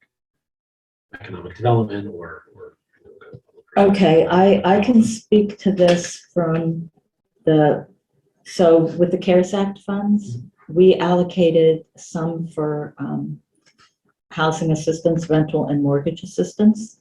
And we probably spent about 40,000 total. So which it could have been I expected it to be way more than that. And we did I thought a pretty good job of advertising it. We had flyers for Townsend Ecumenical Outreach that does the food bank, et cetera, here in town. We distributed flyers that way. We have them at the senior center, the churches, on the website. So we had about as broad a reach as we could. I think we also had it on the lighted signs that it was available. I think that as far as recovery goes, I am certain that there are people who still need assistance. And we advertise that on the website so people can go to that if they want. We have some fuel assistance through our CDBG grant, which is up at the end of June. The end of June is the end of CDBG assistance. None of the fuel assistance went out during the life of that grant until this past January. And that was mainly because it wasn't advertised to the town. Management. And so it did get advertised in January. There was a postcard, townwide mailing with a postcard, and that did generate a response. So there's that piece. Economically, when Jennifer did the first calculation for, the decrease in revenue for Right, for the ARPA, ARPA, we didn't really qualify. Oh. And then they changed it to, oh, anybody can use 10 million, so yes. I don't, from the data I've seen, we did not do as poorly economically, both as I think a lot of other communities. Well, I believe that Townsend is unique in this aspect, is that there's a lot of, the sense of community is very strong here. And a lot of the private sector really stepped in and helped individuals, whether it be feeding or whatever. I mean, it's been pretty amazing over the last 2 years to see how the private sector actually took care of itself in our town. I think it was amazing. Some of the groups and organizations that we have were really stepped up. Private and nonprofit. Private and nonprofit. We also have had especially nonprofits look more to the human services side, so counseling. There's been several agencies within the area that's also been very helpful that we didn't have to actually pay for, that they're helping us out with. I think we stayed strong, and we're continuing to stay strong just because of the sense of community that we have here in Townsend. It's pretty amazing how the town came together. We are, with our ARPA funds, funding a position, a community outreach coordinator Okay. that will be housed over at the senior center. But working with public safety, rec, the senior center, public safety, rec, the opioid crisis group, all of that to coordinate those services, because there We was have a community drop-in center that just opened that's down the street. I think that's very, it has partly to do with some of the addiction portion of it, but more importantly, they're really getting involved with the mental health part of it too. That's great. so that we've that it was a request from the departments, and we opted to fund that position. We'll have someone on board April 11th. So yeah, it is. I think it is. We're moving So, forward, we're moving in yeah. a good direction. Are there any vacant positions, critical vacant positions in town hall right now, other than the town administrator, or do you have an interview? The administrative assistant to the town administrator, but we have a offer out as of Thursday for that, because that position is 7 hours a week right now, with being filled by either someone from the water or the highway department to help us out here in the selectman's office. So that's probably the most critical position. I think there's a police department admin assistant open. Let me go to the website and I can tell you exactly. Good. Did you look? I did. I looked back when I applied, but I didn't look where it was. Town accountant, that's probably the most critical one. Yeah, human resources, that's a position that we're filling with it's something that's been on the books for many years, it got funded, but never hired. Oh, okay. So we would like to have that kind of in place, and we're not getting a lot of resumes for that. So that will probably be contracted. That's probably the most. Police records clerk, rec kids counselor, that's always for the summer. Human resources, town administrator, town accountant. Meal services associate. One of the things with our ARPA funds is meals at the senior center, lunches 5 days a week instead of just 3. So we put some money towards that, and towards a industrial freezer, refrigerator there, and also we're transferring funds to TEO for more refrigeration For the food bank. for the food bank. Administrative assistant to the selectman, fire chief. We've hired a lot too. We have also hired a lot. We have a fully staffed land use office which this time last year, we had nobody in it. One, the administrator. Beth? That was on the planning side. That was the only person. Things are getting better. So we've You hired, know, people are starting to apply now. They see things moving in a positive direction. Sure. You know, just cut to the chase. Townsend wasn't the most friendly place to work for a lot of years. so we have a conservation agent, That's good. a conservation admin, and a land use coordinator in place. We've also hired a grants administrator Oh, that's- for just 15 hours a week. But it's very helpful to make sure that everything moves along and to have eyes on things that are coming in that we could be looking at. Right. So, Well, it has the boards and committees are actually utilizing that individual much more in the, you know, I know the Historic District Commission has talked with the grant person and, you know, that seeing that we have the right people in the right places, it's generating much more interest and Sure, it's a much more effective machine if everybody's, absolutely. there's lots of thoughts. so I think for town administrator, critical pieces are the town accountant. We have an interim in right now. Right. That we would like, and she would also like to have a permanent person in place, and the administrative assistant, but we do have an offer out. So. Madam Chair, we have 3 minutes to 11. All right, so any final words? No, I mean, so I've been, so this time to talk to you. Obviously, if you have any questions that we didn't get a chance to talk about today.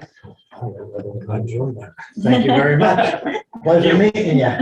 Thank you. Thank you. Alrighty. Thank you, Eric. Thank you very Thanks much. for coming in. Have a good one. And we will be making the decision probably by Tuesday, so you'll hear from us Okay, one way or the other. great. Thank you very All much. right, thank you. I had to go to the men's room too. Okay, I should probably do the same. Not the men's room, though. You have to go downstairs. All right, Dave, I don't know if you're on, but we're gonna take a break for about 3 or 4 minutes, and then we'll start with the next interview. All right, we're gonna get started with our second candidate, James O'Mara Jr. So can you hear me okay? I can hear you fine. And I Okay. can see you fine. Everything looks like it's rolling nicely. All right. Thank you, Dave. Thank you, Thanks, Dave. Dave. No problem. All right, so what we are doing with each candidate is going through and a set of questions, but I guess before we start that, maybe you've met each of us, correct? Yes, So, all right, Just so now. we don't have the to record, just do, now. just now, all right, so we don't need to do introductions, because we did do that during the break, yes. so And I met Chaz during the the search search committee, right? Okay. So, all right, we have a set of questions that we're asking all the candidates, and we're kind of going around round robin doing that. There's about 9 plus some extras. And then after that, and even during, if you have questions for us, but at the end, we will definitely have a time where you can ask us questions, because I'm sure you'll have questions for us. So, should we just start in on the questions, or would Would you you? like me to introduce myself? Yeah, would you like to introduce My name yourself? is James M. O'Mara Jr. You may call me Jim, please. I am a husband of 39 years, father of 4. And I spent the first 32 years of my life in Dedham, Massachusetts. I'm very familiar with Massachusetts municipal work. I have been a manager since 1991 of large organizations and very, very small. My experience as an interim, I believe, has required me to hit the ground running no matter where I land. And I'm looking forward to taking your questions. Thank you. All right, thank you. All right. All right, so I guess I'm going to start same way as before. so I know because you've watched that video that you've done some looking at the town. And I don't know what all you've looked at, but based on your research of our town, how do your qualifications and experiences match up with the challenges and opportunities Townsend is facing? First, I would like to share with you that although I was an interim in Holbrook, it was kind of an oxymoron because I was there for 15 months, and that's not something that you would associate with being an interim. But while in Holbrook, I managed a major Chapter 90 road project from Route 37, from the Randolph line to the center of Holbrook. When I was in Amherst, I managed the raising and construction of 2 bridges and the repair of the town hall truss system on the 3rd floor that was so badly neglected that the front brick wall was bowing on the building. Quite frightening. All of those projects came in on time and on budget, not without some stern words to contractors, I might add. I know you have a shared streets project that's underway, but something that doesn't jump out to everyone is the largest thing that's facing all communities now is PFAS. PFAS. It is an emerging contaminant, which is ironic as well because it's been around for 30 or 40 years and it's just being identified as a contaminant. I have experience in the town of Amherst dealing with that. Although the wells were polluted with that particular chemical, and it was a resident pollutant relationship. I inserted myself as town administrator simply to facilitate communication and dialogue because it's such an unknown thing. And really we wanted to eliminate or minimize hysteria associated with something like that. I can't drink my water. Is something that water is life, and I know that years and years ago I worked for a private water company. But that being said, we facilitated meetings between the New Hampshire Department of Environmental Services, residents, and the next town over from us has a private water company that supplies water from them. They use artesian wells and groundwater, and they were willing to step up and lay pipe for the residents to have actual processed water, so to speak, rather than well water. During that time, I worked with agents from the Monadnock Water Company, where one of the polluters, this polluter didn't acknowledge full responsibility, which makes sense. They acknowledge only partial responsibility. And they went so far as to start with bottled water to everybody that had a test within a 1 mile radius. They then moved to point of use filtration systems, which is typically under the kitchen sink, a small unit. Then they went to a point of entry, which is where your water meter would be in your home, so your whole home would be filtered. The process took about 18 months, and while we had a hole open in the ground, Liberty Gas contacted the town and asked if they would mind if they ran some natural gas pipes in the hole where the water pipe was going. And so rather than property values decreasing, the property values of the well owners in that particular area of town increased significantly. In Holbrook, the emerging matter is somewhat more tricky, and it's the same here in terms of the Massachusetts Environmental Protection Agency has a parts per trillion of 20 parts per trillion is something where you have to, if it goes over that, you have to give notice to the town. And then if it continues to go over a certain period of time, you have to take further steps to mitigate that. In Holbrook, we had a shared water system with the town of Randolph, which had a board and a commission. There was not a lot of attention paid to that. The filtration building and systems from the early 1900s. My research indicated it took $3 million to put a filtration system in. And that was a delicate balance because I was not in favor of that. And I didn't want to appear to be indifferent to the community and the residents' needs. But there was a tri-town water filtration system, brand new plant going online in 2 years. I couldn't really justify putting $3 million into a plant that would be closed down. The selectmen actually agreed with me, and my last effort related to that particular project was that I arranged with a private water company who had a dispensing system in a part of town. And we arranged to take over that dispensing system, and any resident in the compromised status, which is pregnant women who are nursing, and people who have been identified as autoimmune deficient by their healthcare provider, are the class of people that have to be most concerned about it.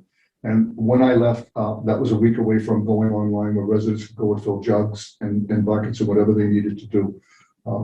And I did that unpaid my second to last day of work. I walked out the door feeling that I had done all I could for the residents and the businesses of the town.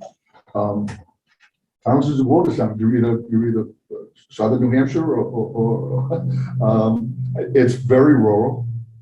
From my research, I am very comfortable in saying publicly that this community wants to maintain its rural integrity as best they can. That creates a difficult balance between the tax burdens that are typically shared between industry, commercial, and then obviously residential property taxes.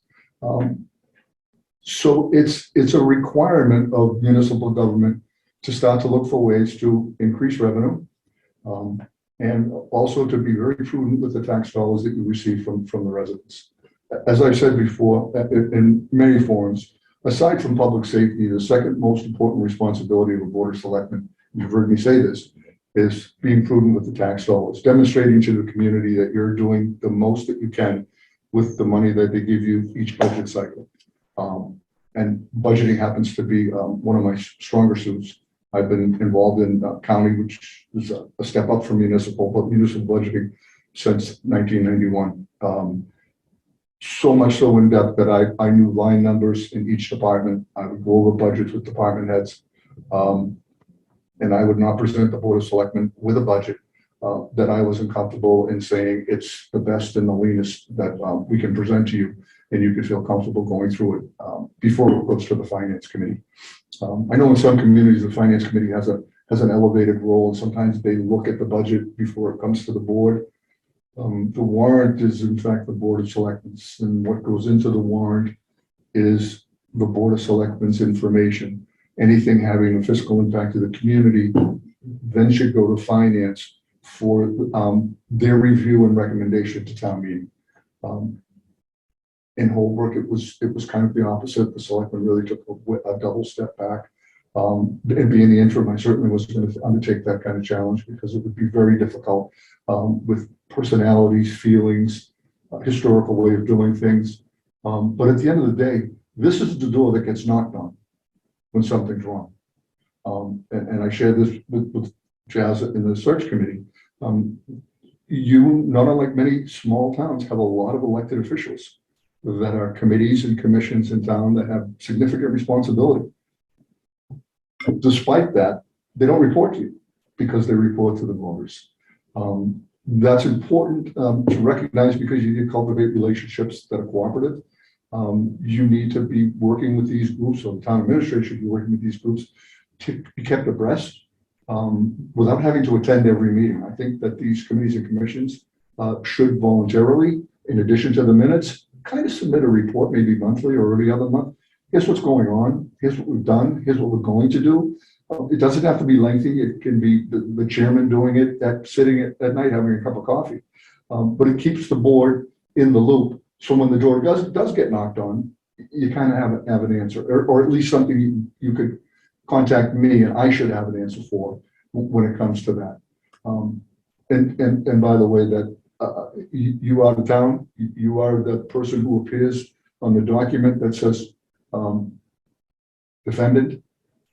If you get my drift, when the town is sued for any actions of anybody below you, statutorily, the Board of Selectmen will be named as a defendant. Then you'll see something under that, which will be the actual people who may or may not have caused the incident that gave rise to litigation. So at the end of the day, you're ultimately responsible.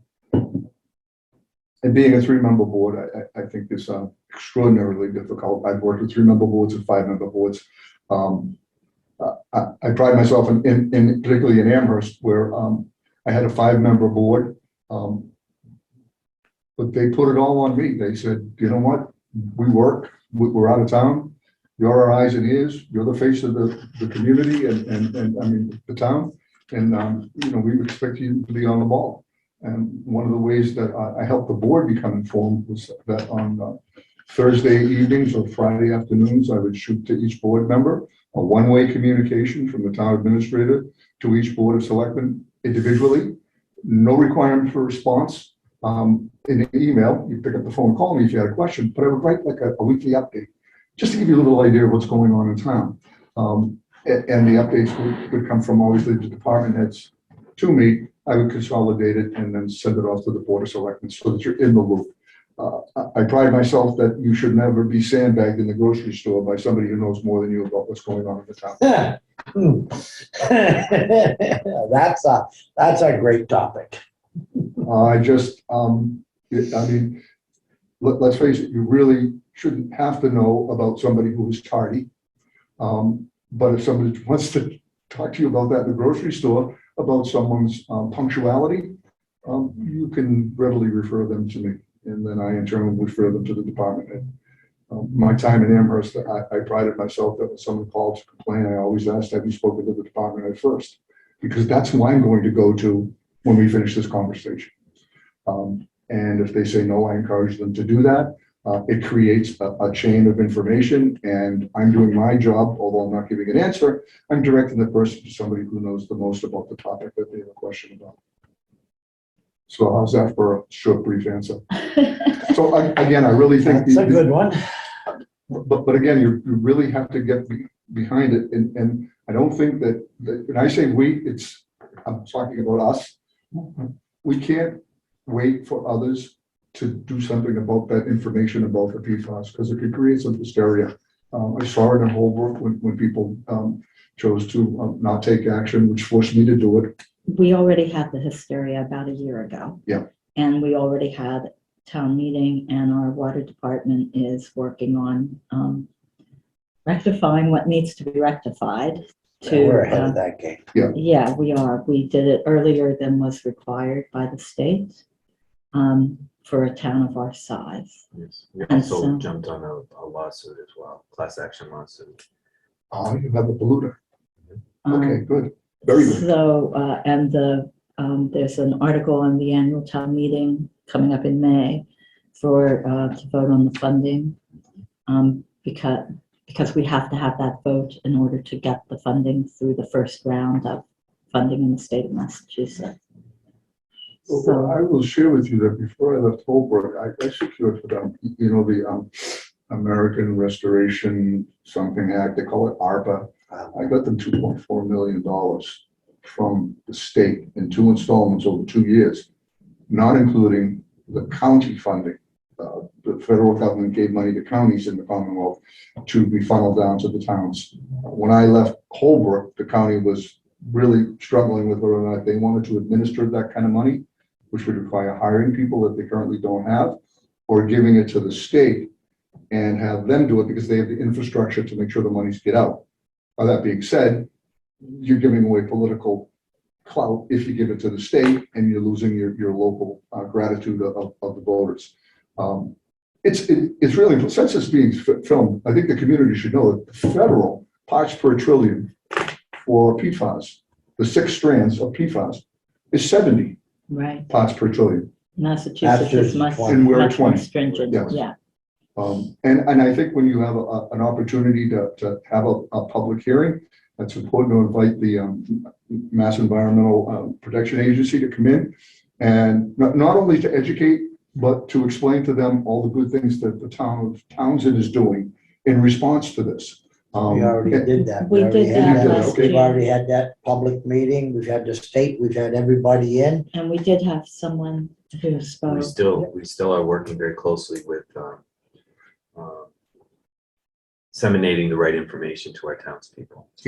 Right. Because we don't want the hysteria. So they get in their bills, they get a letter that does describe where we're at with the process of mitigating the, you know, there's a treatment plant that we're planning on building. There's The with well, there the was some, testing, Yes. There was- when we test, how we test, what the results of those tests are. So we've been very transparent with the residents in regards to what's going on. and there was only one well that was above the 20 on a And regular, that was shut on a down. repeated basis, Yep. and that was shut down. Yep. Another one that had been down for other reasons was brought back online. Yep. And the waters are being merged, Yeah. so that it's all good, so Mixed. it's mixed. And in some ways, for our communities, this particular issue is very educational because we learn that we need to get out ahead of the curve for all issues related to the town. A very wise woman once shared with me, Jim, don't ever let anybody else define you. You need to define yourself. And I share that with the town, that the board of selectmen needs to define the town, not be watching social media and inaccurate information flying about. So if you're out there and they have a good website to go to, if there's a biannual or quarterly newsletter that comes out of the selectman's office about what's going on, it's tough to hit every demographic in town. Not a lot of seniors are computer savvy. They may use the newspaper. They may appreciate a flyer in the mail. But most of the young people, again, are looking at our website. And unfortunately, social media is where they go, but the amount of accurate information is minuscule compared to what the true information is. And the difficulty for any member of the Board of Selectmen is, as much as you would like to chime in, you can't disown the fact that you are a selectman. And then you take on this persona in that social media forum that you're speaking for the board. And you certainly can't do that without benefit of a meeting and having a discussion. So social Oh, matter, we've been there. it's a tiptoe effort, it really is. It's frustrating. But in time, you are the folks that the people will look to for answers, not somebody on Facebook. All right, thank you. Let's go on to our next question, if that's all right with everybody. Yeah. So please describe your experience with creating budgets and managing finances, as well as your financial management strategies for ensuring organizational sustainability. Please also share an experience that illustrates your approach to capital budgeting. Townsend goal is to maintain its credit rating while also keeping tax increases to a minimum. How would you try to do more with less? I think if you look hard, you can always do a little more with less. And sometimes it's not to the satisfaction of the particular departments. As I told you earlier, I've been budgeting municipal settings since 1991. I am very budget oriented. In terms of building a budget, my MO, if you will, is to meet with the department head and review their proposed budget, ask questions, learn, and perhaps encourage some changes. And when that's done globally around the town, I think the Board of Selectmen need to be educated. That would be through a meeting that I've orchestrated previously with a member of the Board of Selectmen, if you so desire, a member of finance or more, if they desire, the department head, myself, would be in a room to go over the budget, so that somebody on the board and somebody on finance will have more in-depth information and knowledge about a particular budget that they can share with the other folks in the room. That strategy has worked out quite well. When the budget is presented, in many communities I've seen the presentation read like this, if you will. FY19 budget, FY20 budget, FY21 budget, FY22 budget, FY23 requested or proposed. In Amherst, I inserted columns in between each of those fiscal years where I put the actual amount spent, because budget to budget tells you nothing. But budget to actual gives you a better idea of actually what's being spent and why. So if you're in FY19 and you have a budget of $23 million and you spent 19 million, you go into the budgets and see what happens. It's important to do as much dialogue about budgets at the selectmen's meeting as possible. because it educates the community as to why there'll be certain adjustments in the budget come the end of the year, end of the fiscal year. Did we have a bad winter, for example? Were there vacancies in a number of departments that created freed up monies from benefits, salaries and wages? These types of things, if they're on the agenda for the town administrator to share with the board on behalf of the department heads, you understand and the community understands and finance will understand that there may be a need for an adjustment at the end of the year.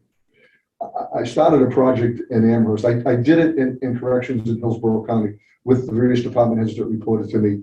But in Amherst, the department heads, we would meet monthly. But every other week I would go to a particular department. I did that strategically because if a department head wanted to share something with me, it's not beyond the realm of possibility that it would be easier for them to take me outside and show me, rather than being up in my ivory tower here and have them come to me and really not have a frame of reference. So I prefer to give the department that type of comfort. But beginning in April, all the department heads would come together and we would do a budget review all in front of everybody. And everybody looks at everybody else's budget and gets an idea. And as I shared earlier, if there is a patrolman vacancy and a sergeant's vacancy in the PD or the fire department or the DPW, and they have money, but the winter was atrocious and the salt and sand and winter maintenance budget is going to be in the hole.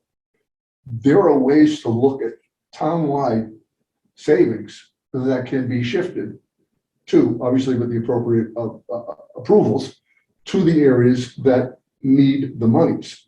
And I know that, it's an annual occurrence where the DPW comes to the town and says they need an emergency appropriation for winter maintenance. Very, very common. When I was in Holbrook, they did that, but they did that because they do it every year, when in fact they didn't need to do it at all. I was a little concerned about that because just because you do it every year, if you don't have a dollar value that you can share with people in the room, even if it's an educated guest, you need to be doing that. You don't do something like that just because you've always done it, thinking that something might go wrong. That strategy was, people gave me kind of a curious look when everybody was in the room. Why my budget? Why this? Well, I shared with them because next year it might be you that needs the money. It might be you that needs the money. And if we're doing this as a town and a group of people all with a common goal of doing the best they can with what they have, and if there's money left over for a variety of reasons, that can go where somebody really had an unanticipated expense. So again, the fundamental thing I start with is if you insert the actual money spent by line, by department, beside the budget item, by line, by department, you have a much clearer view. And I should qualify that observation to tell you that pre-pandemic, that was always the way to go because it was very reliable. The last 18 months is no benchmark to go by because we were all over the place in terms of how we spent money, where we allocated resources, who are essential personnel, who are first responders. When I was at Holbrook, the selectmen thought the DPW was not a first responder. I said they absolutely are because if they don't plow the roads for the fire department, or the police department, and the ambulance to get to the house, well, you're out of luck. So they are, and lo and behold, the regulation that came out from the state indicated that DPW employees were in fact considered first responders for our road maintenance. But there is funding out there for your projects that you spoke of. Opera is a great resource. I don't know what you've gotten for funds in terms of that, but it's for any infrastructure improvement. I actually use Opera money to do that private water site where people could go and get clean water to the tune of, I think it's like $5,500 a month to the vendor. And there are sources, a tremendous amount of sources. When I go to Holbrook in June, the first meeting I had with all department heads, I said, you are to keep an explicit log of expenditures that you previously had not had to incur, because all of that's reimbursable through the state. And so That all was the along- CARES Act funding. That was through the CARES Act funding. Correct. Yes, But we if did you, that. but the audit process that takes place at the end of either the reimbursement or prior to being reimbursed, if you don't have everything in place, you're not going to get reimbursed. So it was really important that they did a lot of documentation. And obviously during the pandemic, our boards of health had an elevated role in our community. They were the look-to people of, what do we do, what's going on? And the Board of Selectmen in Holbrook did almost 99% deferment to the Board of Health. However, I followed up more in depth with the Board of Health, not to be intrusive or to certainly make suggestions that I was not knowledgeable about, but to keep me in the loop so that I could keep the Board of Selectmen. You didn't want something going up on the Board of Health website that you didn't know anything about, which involved, masks at town hall, no mask at other parts of town. So again, the budget is the nuts and bolts. Shared with you my experiences. I'm pleased to share with you that in Amherst, New Hampshire, after 3 years, I rarely got a question or the selectmen during a budget presentation. The budget presentations were, I believe, very comprehensive to the point where they anticipated any question that might have come up. And we had 2 meetings back to back. 1 year there was 1 question, the second year there was no question. After the operating budget of, at that time, $13 or $14 million, no questions. That's for a couple of reasons. If you give everybody the information, which is public information, we have nothing to hide. We're the government. Everything we do is above board. You give it to the people, they don't get the impression that something's being done behind their back, underhanded, and that over time creates credibility to the point where you almost get I don't worry about the selectmen, I'm more concerned about the schools. They're the ones that are spending all my tax dollars. When you achieve that, you need to maintain that. And I will just digress for a moment. For me, in public administration, I will never guess in a public meeting to share with you. If I guess and I'm wrong, my credibility is done. And it takes quite some time to earn credibility. And once you have it, you need to cherish it and not be afraid to say, I don't know the answer to that, Joe, but I'll research it and get back to you and share it with the board. I also require that of department heads, because when they tell me something, I take it as fact and I run with it. So I tell department heads, if you tell me something, don't guess, make sure it's accurate, and I'm running with it. If it turns out to be inaccurate, I'm in trouble, the board's in trouble, and I'll be coming to have a conversation with you, because it's not fair. It's not good government. And don't be afraid to say, I don't know, I'll get back to you, because we all don't know everything in every given instance.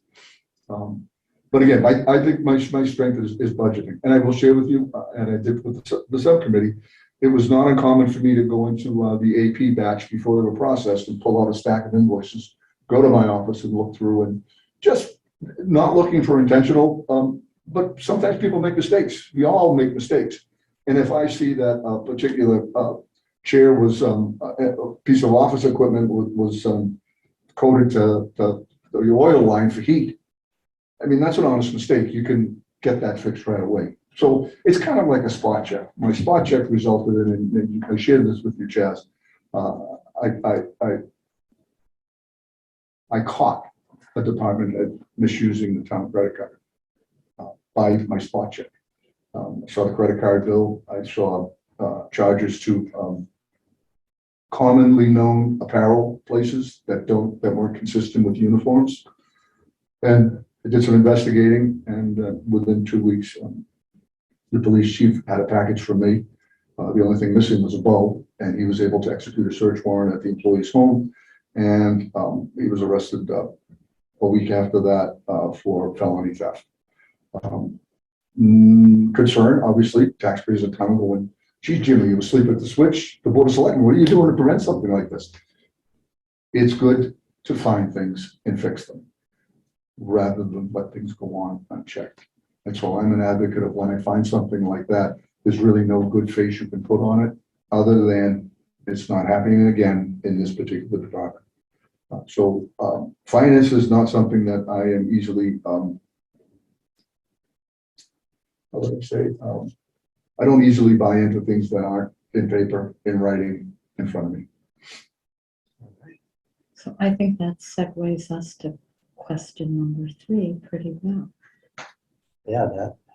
How would you describe your management style and your ability to motivate the professional staff? If you Google that, you're gonna find 7 styles, and you can see where do I fit in. In all my experience, I believe that a good administrator and a good leader needs to be able to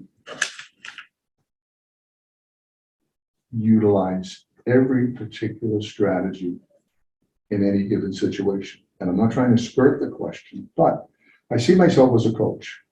A coach needs to be an advocate for the department heads and their staff during budget time, provided I have a strong belief in what they're presenting is realistic. But I'm there for them, and I'm also there to make sure the board has accurate information. That being said, I will share with you that if I said to you that I have a strong leadership style, but sometimes I collaborate, most times I collaborate. But it'd be unrealistic for me to share with you that I collaborate all the time, because if the building's on fire, I'm not collaborating with anybody. I'm saying, get out and go out this door, no other door but this door. And that's an extreme example. But I do possess all of them. And over time, I get to know the department heads, because I believe individuals respond differently based on their personalities. There may be some department heads who can't sleep at night if they think for a minute that they disappointed someone.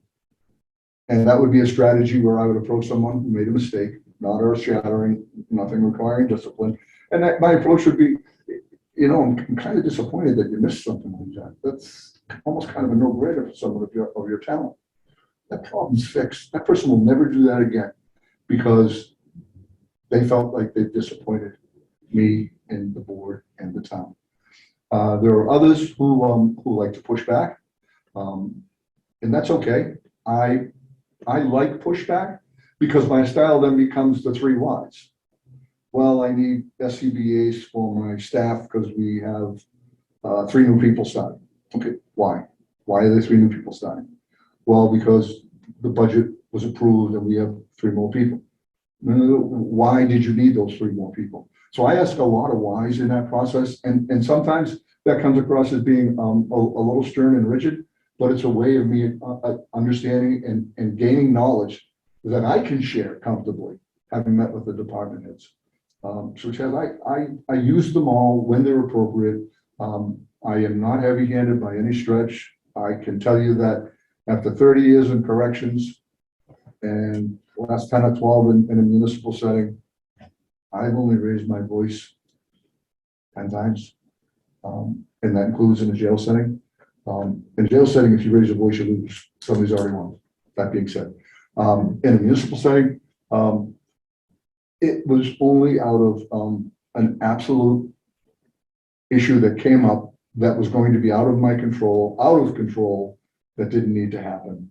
And that would require, what's the matter with you? That type of thing. It was also shared with me my philosophy at town hall. When I got to Amherst, the first floor didn't talk to the second floor. They never went up and down. There was never any collegial sense. And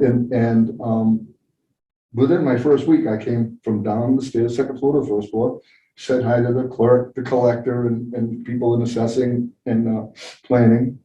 And after a couple of weeks, they just said, "What are you doing?" And I said, "I'm coming down to say good morning. And how you doing? And tell me what you do. And do you need anything?" "Well, why are you doing that? No one else did that before." And I said, "Well, sorry. And I encourage you to come upstairs anytime you have a question. I come in the front door. That's where everybody is in the morning. I'm usually there before them, so I come back down the stairs right around 8 o'clock. I meet and greet, say hello. It's important that they feel valued. Our greatest resource in any town are employees. It's not I all. heard that one before. It's not, if you've heard, I know you've heard this before, that police and fire, affectionately known by me as guns and hoses. Guns and hoses typically are associated with public safety and really get the lion's share of what they ask for in terms of an operating budget.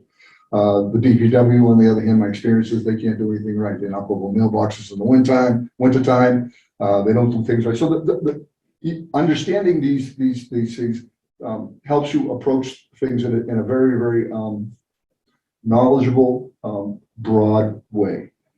And people appreciate that in the long run. They really do. I'm proud to share with you that when I left Amherst, there was a staff luncheon and almost everyone came. The selectmen authorized the closing down of departments for an hour and a half. And the selectmen arranged for an evening coffee for residents who wanted to come in and say goodbye to me. That I don't think happens very often. Usually someone sneaks out at midnight and never comes back again, and people scratching their head saying why. I went out with my head held high, and at the risk of saying this publicly, if there were a vacancy tomorrow, they would hire me. And I think that style is what becomes you, but as a leader, you have to temper things. I've learned, and I don't want to say the hard way, but over time, but a manager in an executive status can't joke like the two people downstairs can joke, because your joke takes on a whole different connotation because you're up here, and any type of kidding, teasing, if you will, or just friendly zings really don't go over well. And you just refrain from that. And you're the sounding board and the other person that's the go-to person. I went to the town hall yesterday, Thursday, to register my wife's dog. And they said, oh, thank God you're here. I said, what's the matter? They said, well, we got misinformation and we all signed a sympathy card and we sent it out to the family that we know, but he hasn't passed yet, he's in hospice. What are we gonna do? He said, oh my. I said, well, why don't you pick up the phone and call Candy, which was the wife's name, because you guys all know her and she knows you. He was a call firefighter for years. And just say, look, you made a mistake. You might get a card in the mail. Can you just set it aside for us? And please let us know how things turn out. And they said, oh, that's a great idea. Can you come in more often? And I said, no, it's not my responsibility anymore. But I do live in the town. And I will share with you too, I don't mean to be nitpicky, but I'm big on aesthetics. I think that, well, I know that there is no resident or business person who walks in this building and leaves with more money than they came in with. No one. This is where they come and leave money. And it's important that the grass be mowed, that the paint be fresh, that the bricks be pointed everywhere in town, because it demonstrates that the precious tax dollars you have are being utilized, just not for show, but for substance as well. Don't paint a rotted board. Replace the board and paint it.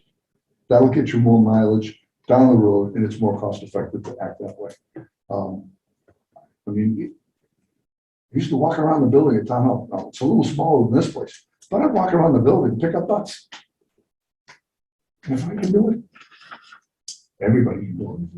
And I'm the type of person that I pick up trash, I pick up cigarette butts, again, leading by example. Not many people know I do that. They thought I smoked because I was always walking around the buildings. They said he's outside having a smoke. So I'm sorry, I spoke too long, but I can tell you that my management style is we've all got to pull in the same direction. And by the way, although we do serious, most important work in this building, it's okay to laugh. It's okay to laugh. Yes, it is. You've got to be able to laugh in this environment because there are times when it's quite stressful, as the chairperson recently endured. And I'll just share with you. Oh, no, we were laughing. Don't worry. I am what I would consider an expert in de-escalation. I have moved more conversations from the main town hall area outside, where it's less threatening to the staff, and I'm in a position to then find out what the issue is when people get animated. And it's workable, and the staff appreciates you interceding, not closing your door, which is a management style too. So next, So I'm Just so going to veer everyone from knows, the I- questions here. huh?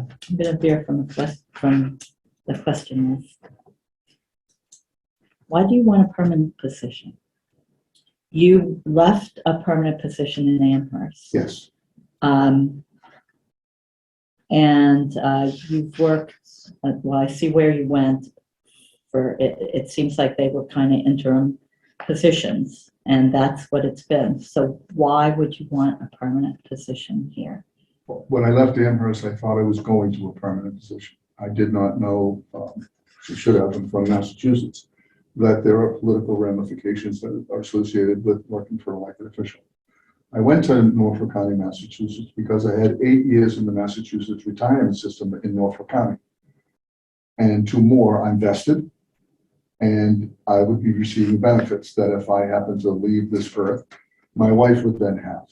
I thought it was a good move for my family to leave Amherst on a high note and go and work for the sheriff, who called me in August of 2018 and said, can you come and be my superintendent? We have a void, there are things going on, and I have known him for quite a number of years. And I went there. And then he, shortly thereafter, took a position as the president of Quincy College. So going from the sheriff to Quincy College as the president left a void that the governor would fill.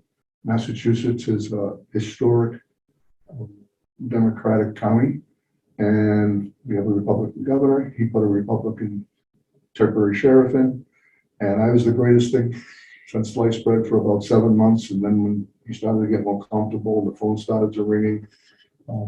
He decided that he would start moving some people around. We had a philosophical difference in managing a correctional setting.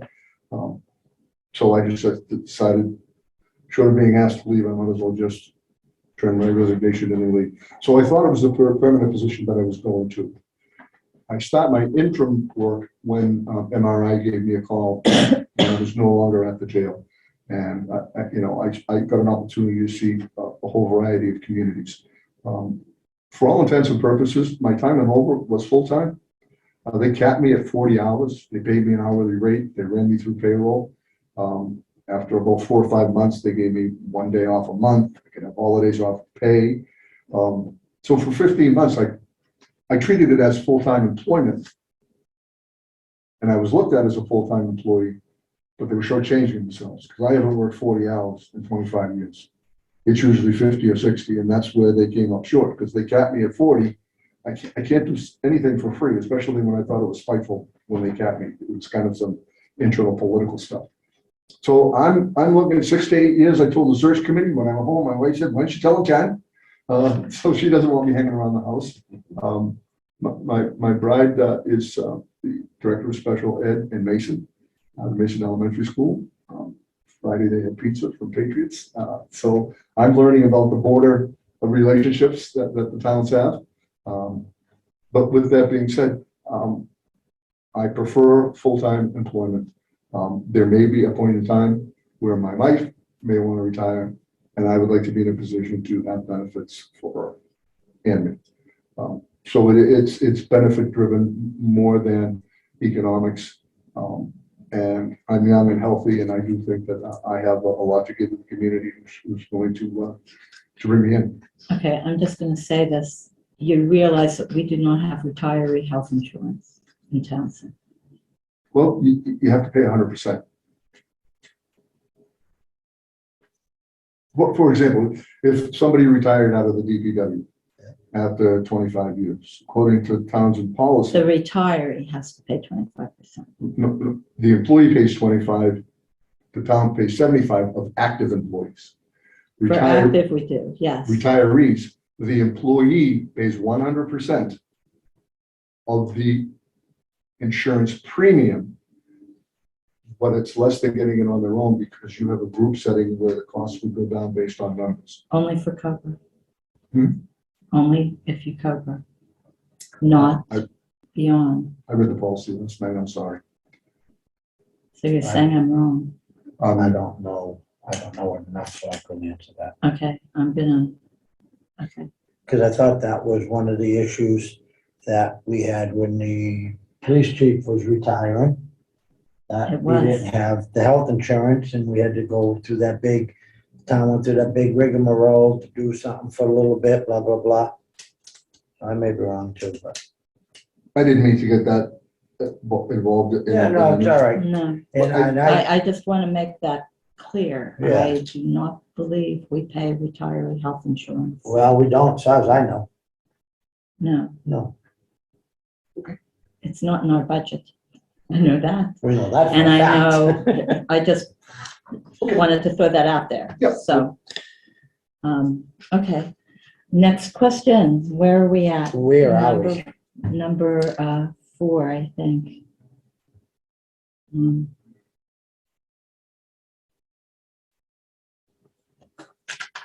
me to take that one, Adam? I would go to 5, I think. Yeah, 'cause that's a school budget. These are already talked on. Yeah. Can you describe the process you envision for working with the Townsend BOS to set goals and objectives? And how do you envision the overall relationship with the BOS will work? My relationship with the Townsend Board of Selectmen needs to be that I'm your eyes and ears when you're in the building. Since a single selectman cannot act or give a directive, it needs to be a board that meets at a posted meeting and then gives a particular directive. Puts a lot of responsibility on the town administrator to work with the various department heads. I think the relationship needs to be built on trust, and I know sometimes that takes a little bit of time. It also requires some yielding on the part of the board. I have experience where a member of the board would go sit and shoot the breeze with the DPW director, and the DPW director would say, geez, I don't think I'm going to replace that culvert on XYZ Street. And the selectman would say, well, I really want you to do that. And he would do that. And he would turn around and say, well, the selectman told me that it was okay. And I said, well, it's not your budget. And you really shouldn't be doing that without going to the town administrator, so I can share with the rest of the board. I pride myself with finding the information to every board member, the same level and the same detail for every topic. I'm the one that needs to be immersed in the town and into the culture of the community, which, by the way, is, I believe, to be very much like where I am now. It's traditional Yankee thrift, looking for the biggest bang for your buck. You know, you don't want to put a 6-foot manhole in the ground when you can get away with 3. And there are people who know that, by the way, who are very knowledgeable in that, and they're going to take you to task on that. But my relationship should be, any selectman can pick up the phone at any time and ask me a question, and I will be as responsive as I can, do research if I have to. But the bulk of our exchanges need to take place at a public meeting so that everybody's aware that you're on the ball, I'm on the ball, and they're getting to see it, you know, real time, and understanding that you have a good handle on the town. I am extremely respectful. I used to say of my elders, but I can't because I'm in that category, and I'd be talking to a gravestone if I said that. But that being said, I try to be respectful to everybody. So at a meeting, you will hear me say, Madam Chair, members of the board, as I present a particular topic to be discussed. In Amherst, the chairman would liked me, past tense, to basically tee up a particular topic before the board discussed it as a whole. It's to segue with more detail than perhaps the board may know, but to assist you in making good decisions. I'm the one that has to give you all of the information that you need to make a good decision. It can't be skewed, it can't be biased, it can't be politically motivated. As Joe Friday said, just the facts. And when you get just the facts, you're able to make an informed decision that you're comfortable with, having had that. And it can be 2-1, and it can be 3-0, but you're all getting the same information. All right, thank you.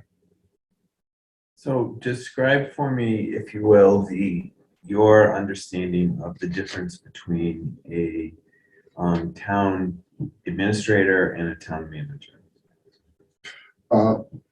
So a town manager, my words, is an extremely strong town administrator. It's one that is vested with all of the day-to-day responsibilities, the hiring, the dismissals, the finances, and the board is way up in the policymaking ladder. In the town administrator setting, I'm more responsive to the board. There's more interaction. I believe, and it's been my practice, that every person that gets hired in the town is done by the board.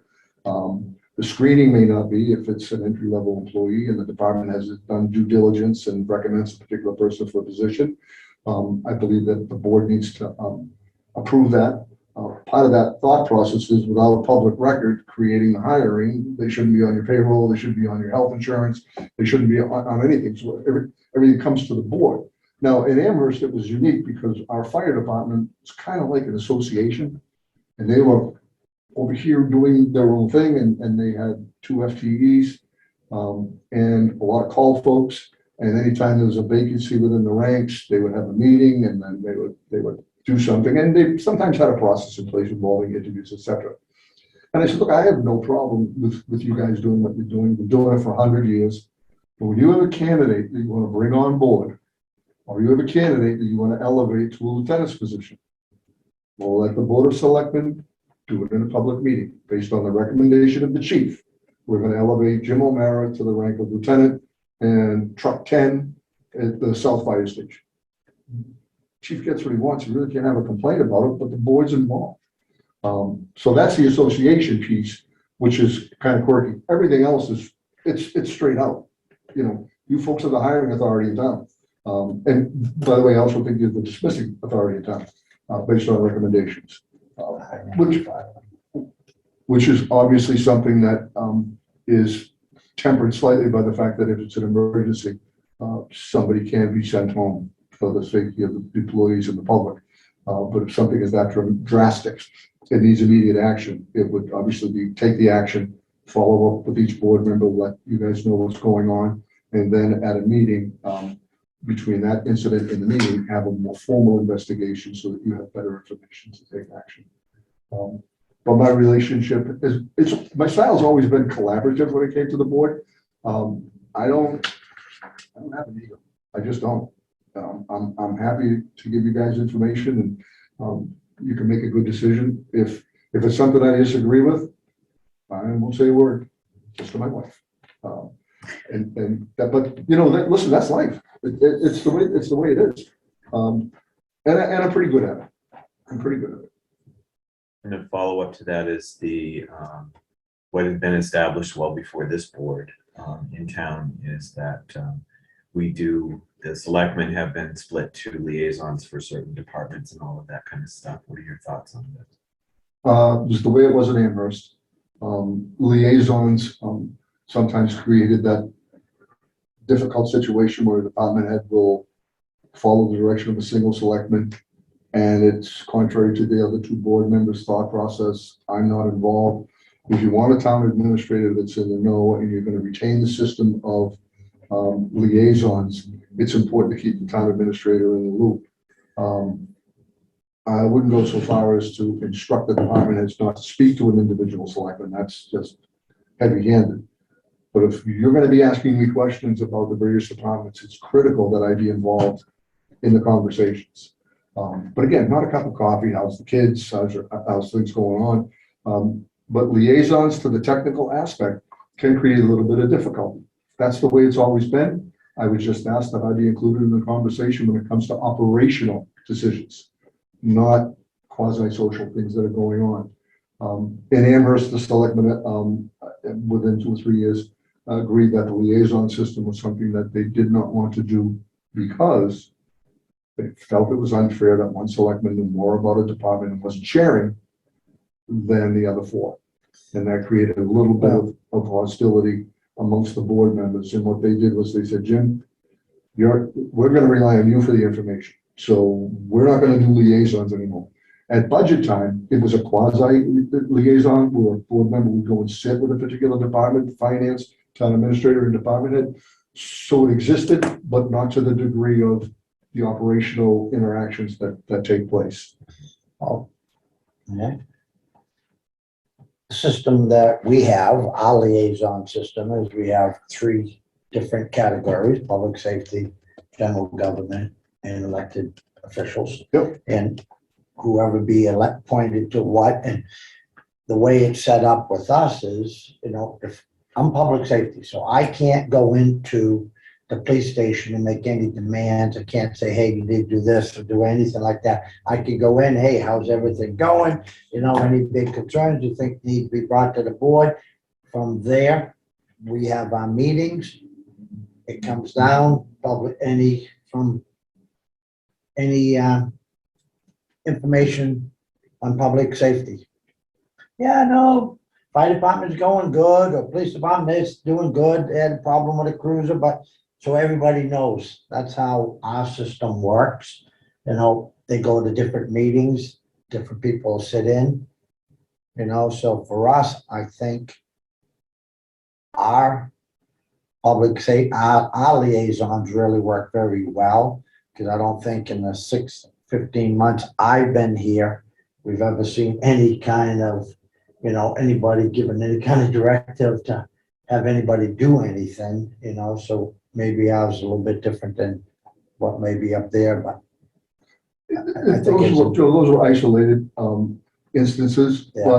but it can get unwieldy. But in the example that you just shared about, you know, cruiser needs to be repaired, there's no reason why I couldn't have been made aware of that, so that I could ask the chairman to include it on the agenda. So that, I mean, I don't know how you set your agenda. Typically, the chairman has Yeah. veto power on what appears on the agenda, based on responses. And- Yes, but I don't ever veto. No, I you don't think never I've do. ever vetoed anything. I think the most important thing that, and I'm not speaking for you, but I'm speaking for myself, but I'm gonna kind of conjoin that. There is an opportunity for, I think, the way everything's run is that it's an open dialogue between the town administrator and the board. But more importantly is that there is not necessarily information sharing per se, but more of when a liaison is attending a meeting for, let's say, I don't know, for me, it was the water department. I get a lot of information from the water department, and then I would interface with the town administrator saying, these are the things that are doing. So the town administrator can do the day-to-day stuff, but I just want to make sure that if they are discussing something in the meeting and they ask for, you know, is this the right way to bid this project or to do this, I can point them back in the direction of the town administrator. Because anytime that I'm called upon in any, as a liaison, it's really mostly procedure. Mhm. You know, how do we run this? How do we do this? And it's always talk to the town administrator, blah, blah, blah, you know what I mean? That sort of thing. But the way in which I see our process is there's more information that's being passed, because this is the major point of communication, I think. Well, I would point out that if the town administrator were required to be at all these meetings, he'd be pretty diluted in his ability to do his job and focus the budget. Mhm. The scenario that you just explained is helpful to the town administrator, because it's one less 2 hours that they have to spend out of the day at the water department meeting. But what's most important and good for me, nice for me to hear is that you would then interface with them. And it might be that nothing went on. But with the water department, we do a lot of talking, Yeah. a lot of talking with the water department. And that's the reason why I brought that particular department up, is because of PFAS. This is the most important. You know, there's things that the town administrator has to juggle within department to department. Right. And being able to talk freely with the board, I think, is really important, the way we have things set up. The other thing that I think is a benefit of liaisons, it allows the Board of Selectmen, because in every meeting we have liaison reports.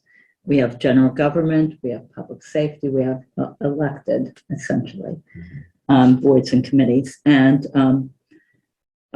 it allows us to know what's going on in the departments. Because just like you couldn't be in every meeting,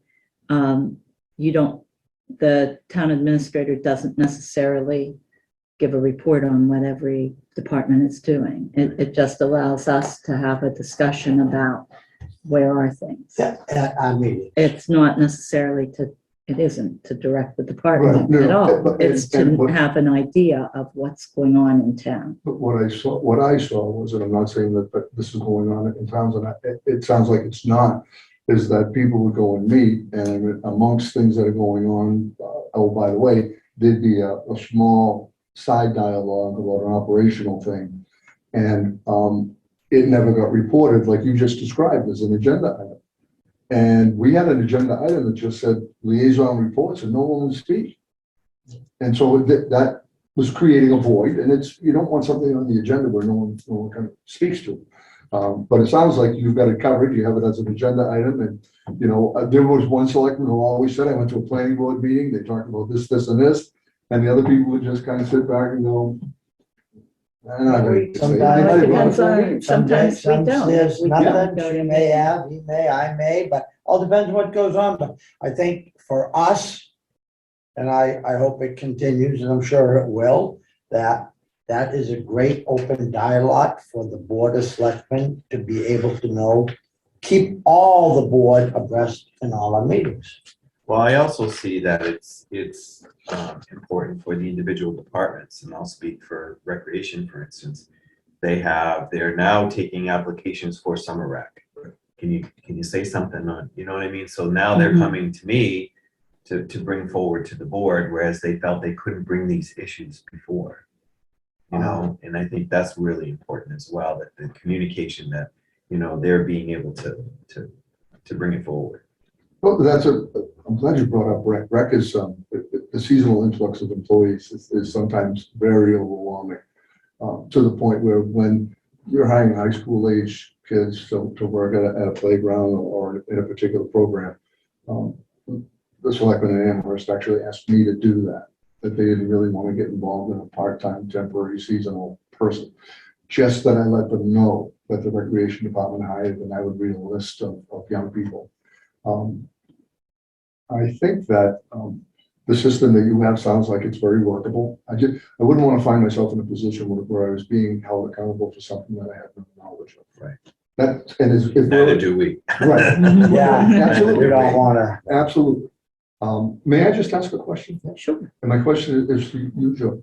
The question you asked me before Chaz asked me a question, you had something at the end, and I don't think I addressed that. Could you just look at that?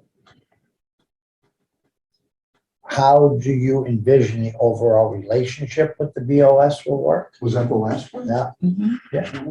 I thought I missed something that was asked. no, The compound questions, sometimes they get lost. no, in something. I'm Okay, good on that one. all right, good. Next. I think, Madam Chair, yours or Chaz?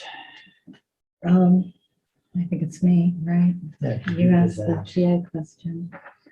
I'm looking at the, The other questions, yeah. yeah. My next one is housing. Okay, you can ask the housing one. I'm debating the open space one or the housing one is on the second page, correct? Yeah. The house is Um, number 9, the big one. I'm gonna go with, all right, What number? we have a lot of open space in town, a lot of natural resources. A large part of the town is owned by the state. And also town owns a lot of land and other nonprofits. So I guess I'm interested in knowing, are there any specific projects that you could name that you've worked on that have been instrumental around open space and natural resources? This might not be on the 30-acre field level, but in Amherst, we have a town lake that we share with Merrimack. It's called Ebusick Lake. It was an eyesore and a burden to the recreation department. And up until 15 years ago, you couldn't swim a fish without seeing a turd go by because everybody had, what's it? Septic systems. No, the older ones. Oh, leach bed, Cisterns. Yes, that were leaching into the pond. So the selectmen undertook 6 phases of putting in a treatment system down in a location on town-owned land, and everybody was asked to tie in, but if something failed, they wouldn't get an occupancy permit if they decided to say no because it wouldn't meet code anymore. So that being said, I lead you to the lake because it was my pride and joy when I got there. It was a pain for the rec director who really didn't want anything to do with it. When she left, she retired. They made me interim rec director, and I spent probably within budget $18,000, and I made that place very, very, very popular. The water was clean, but the shack was shabby. The facilities were lousy. There were no picnic tables, and with a little bit of money, on the 4th of July, the second last year I was there, they had to turn people away. So it became a very nice spot. But the reason I brought up the lake was, for years, we needed right-of-ways because the fire department would throw their pump in the water to put out fires that were on around the lake. And people had encroached over time because they weren't used. Quite frankly, you have enough water in your pump when it arrives, the truck takes care of the issue. So I had the responsibility of finding out where the town's right-of-ways were, where they were encroached. And I had the responsibility of writing letters saying, you know, I know you've been in that lawn chair on the beach for the last 20 years, but it's town property. You're going to have to move off. Town needs access to it. That's one example. The other thing that I was working on before I left was it's not uncommon for communities to have land that land and buildings that they really didn't want. They've taken by deed. What I did was I looked at parcels that the town had since the town began and looked at whether or not this third of an acre unbuildable town piece of property was contiguous to another piece of open space. And my recommendation would be, obviously, you can merge those two and make it a single lot of town property, open space. If it wasn't contiguous to any existing open space, my recommendation to the selectmen would be to sell it. And typically, a abutter would be interested in buying it, and you go from something that's sitting dormant, not active, to being on the tax rolls in some degree and creating a little bit of revenue. Not a huge project, just one that I didn't have time to complete, but it was very well received. So in terms of open space, you know, you got to work with the conservation committee. Do you have an open space committee? Well, we do now. It's being seated. Yeah. Currently. And sometimes in open space and communities, it's a source of frustration because if there is a family that is, has had a very long and great experience in the town of Townsend, and they want to leave some land to the town, sometimes the process that the town has to go through is so long and arduous that the family who's interested in donating says, forget it. I don't have time to do that.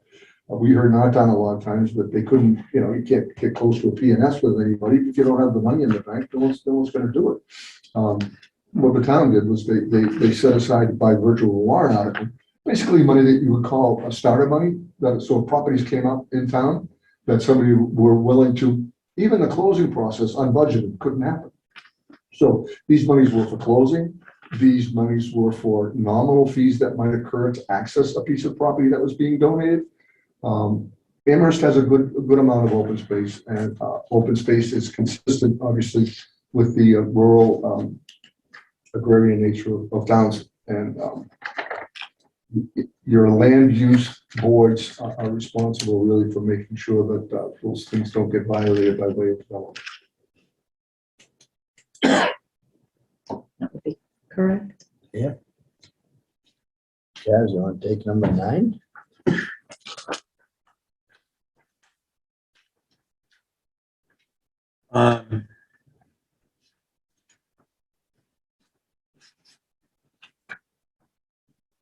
Currently, Townsend has 3.2% of the state mandate for 10% of affordable housing. And we're in desperate need of additional units. Have you dealt with affordable housing issues in your past roles? In Amherst, they chose not to call it workforce housing. I mean, affordable housing, they call it workforce housing. But the definitions vary slightly, but workforce is more defined as allowing people who work in the community to live in the community, teachers, firefighters, and law enforcement people. Unfortunately, they paid so well that they were either already living in town or they were living out of town in homes that they didn't want to move into that were workforce housing. We did do a project of workforce housing. We heard everything from, oh, they're going to kill our welfare roles. We don't want these people around. I mean, all sorts of things. And they were I will, for lack of a better term, I would call them games amongst certain boards where they were passing rules and regulations, anything they could do to put a stiff arm on a project of that magnitude. And it was put on the edge of town, bordering another town, a multi-unit project. I worked with a company out of Manchester, and I saw it from soup to nuts, had all the approvals in place, and when the ribbon ribbon cutting happened, all the elected officials showed up and they were pretty pleased with the outcome. Very pleasing to the eye. And contrary to popular belief, our welfare rules did not swell. The requirements for living there were such that people had to have an income and a history of employment in order to do that. And they regulated rents according to the people's ability to pay. I think the biggest hurdle up front was getting a community to be not concerned about workforce housing or low-income housing, especially when I think historically, if you look around at other communities, where it's been located and the perception of the impact on the town budget for social services never really came to fruition, are ways that you'd be able to work with that. So I have a question. When you say they regulated who, how much you pay, who are they? The management company that managed the property for, So the town hired a management company to actually, manage. people got the grant. You would have a management company, like for Okay. instance, what we have at Townsend Woods, Right, RCAP is the management company. okay, all right. All right,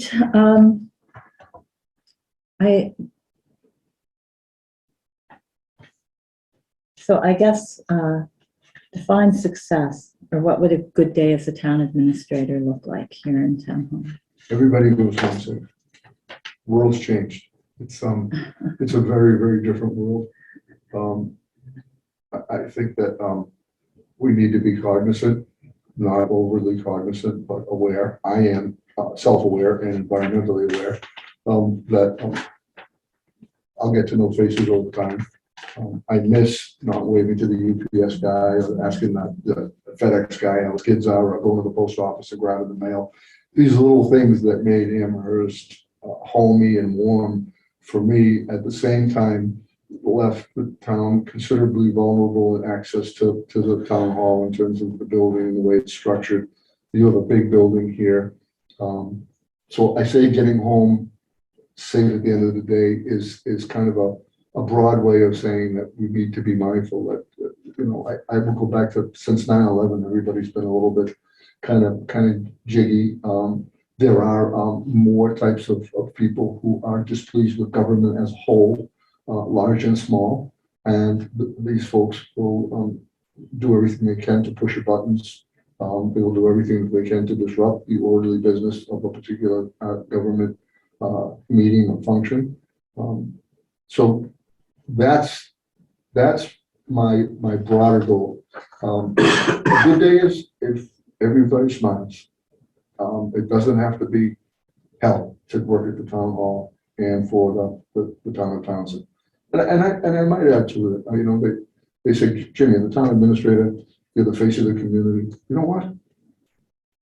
Police and fire, they rescue property, they respond to crimes, they're very well seen in the community. But the greatest asset to community relations are the DPW guys who are sweeping the sidewalks in front of somebody's home, who says hello, hi, how you doing? Cutting grass and somebody stopping saying, wow, that really looks nice.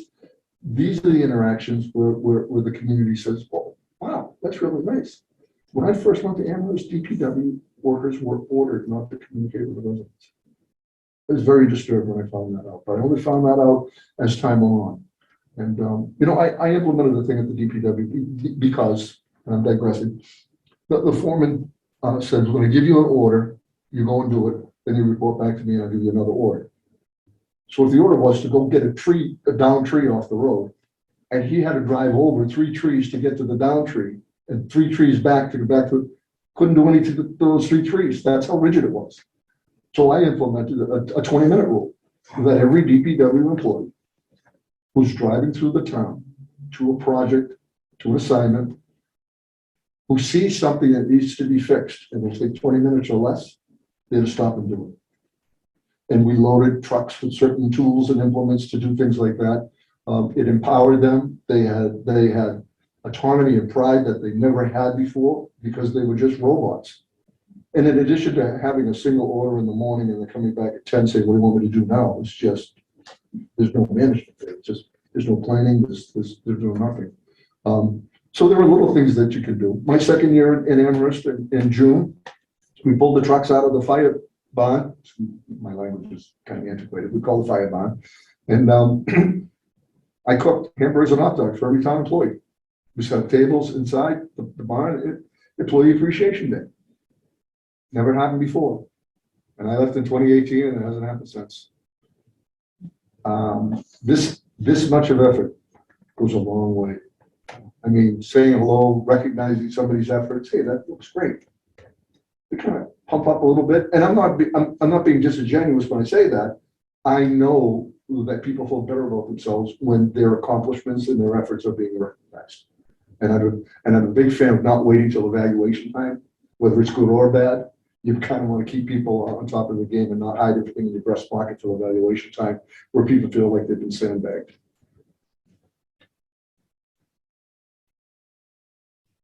Me? Yes. I think I would have is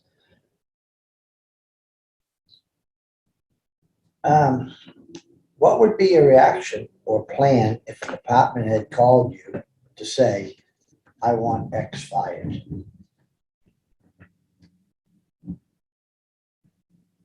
Why?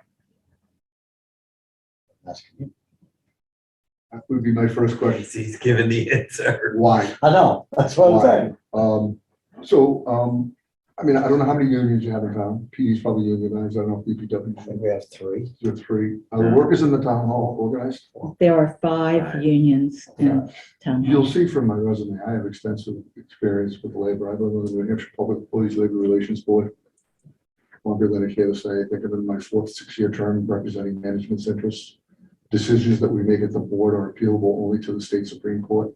So it's a very important role. With that being said, there are processes that are in place. Sometimes they're in a collective bargaining agreement. So the department has to look to the CBA to determine whether or not they're following all the right steps with regard to termination. An investigation needs to take place, ideally from somebody that's not associated with a particular situation. But if somebody feels strongly that they say the word fired, but they really want the employee out of the workplace because they're concerned, that's 2 different things. And I think that you could send somebody home pending an investigation and not fire them, because a firing is going to result in litigation, whether it's a grievance that goes to arbitration or a lawsuit that you end up in court over. And you really want to dot all your I's and cross your T's and make sure that everything is in place before you. In labor, we call termination the death penalty because you're taking away somebody's livelihood. And arbitrators typically don't support terminations, no matter how egregious the act was. They put the person back to work, and sometimes with no pay if they found that the person really did it. But the person's coming back to work. Then we all have egg on our face because the guy that's been out for 6 months, sitting at home, getting paid, or not getting paid, depending on what your philosophy is in the town, comes back to work and he's kind of looking around going, yeah, you guys can't touch me. And it just creates a culture that's not healthy. So really, why is an important question. And from there that we can delve down certain paths. I will share with you that second only to prisoner litigation about their conditions of confinement and treatment, employment law creates the most amount of litigation in the Commonwealth, I think, in the country. So it's really important that you have things in place that you can look to follow. In the absence of those, I think you need to rely on your historical skills and knowledge to make sure that you're not putting the town in a litigious situation where it's not necessary if you just stop and take a breath. Why Townsend? At what point did you say, oh, Townsend's looking for a town administrator? I'm gonna throw my hat in the ring. So you probably didn't want to ask me this, but I have not actually been dormant since I left Holbrook. I've turned down 2 jobs in the head. It was not going to be a good fit. And so I am looking for full-time employment where I can contribute again.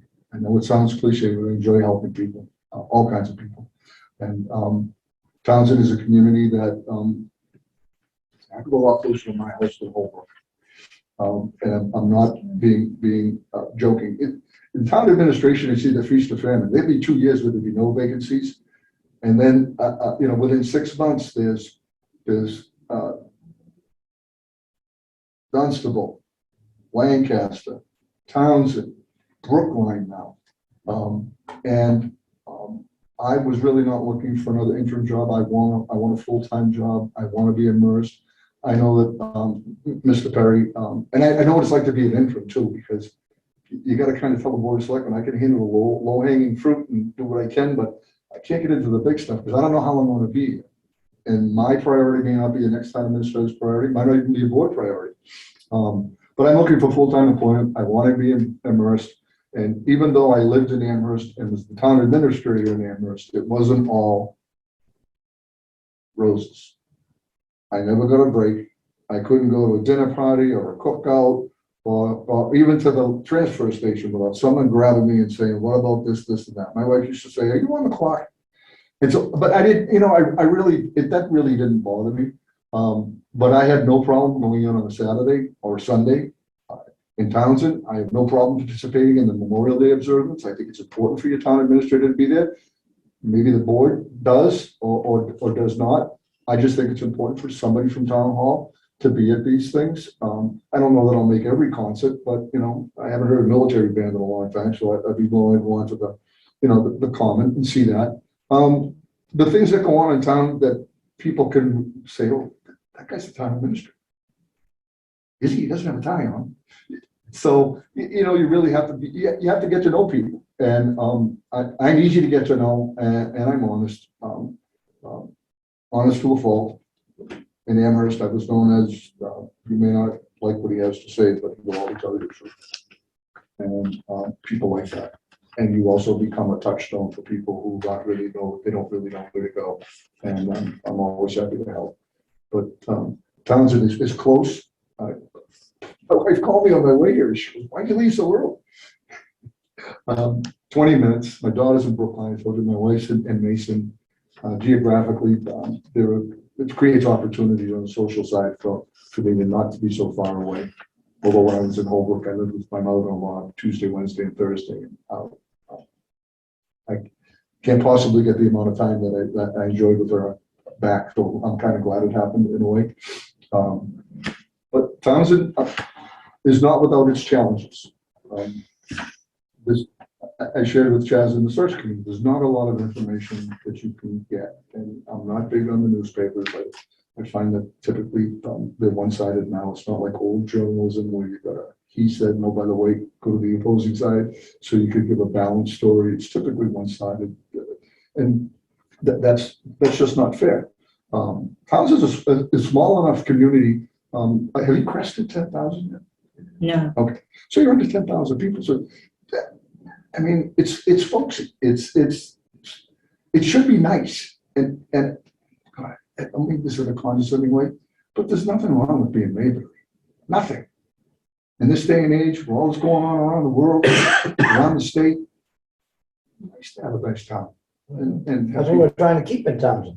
Trying to keep the Townsend rural, nice community. People like to come to work. People want to be working town hall. We haven't had that in a lot of years, and that's what we're trying to work on now. And I see it moving forward. But part of my orientation is to ask a lot of questions. If people have been ignored or not asked questions related to their employment, I'm not doing it for a bad reason. I'm doing it for an educational reason. I want to know because I want to learn, and I'm not afraid to learn. You're never too old to learn. So your approach needs to be nice, I guess. And people shouldn't be afraid to be able to tell you what they do.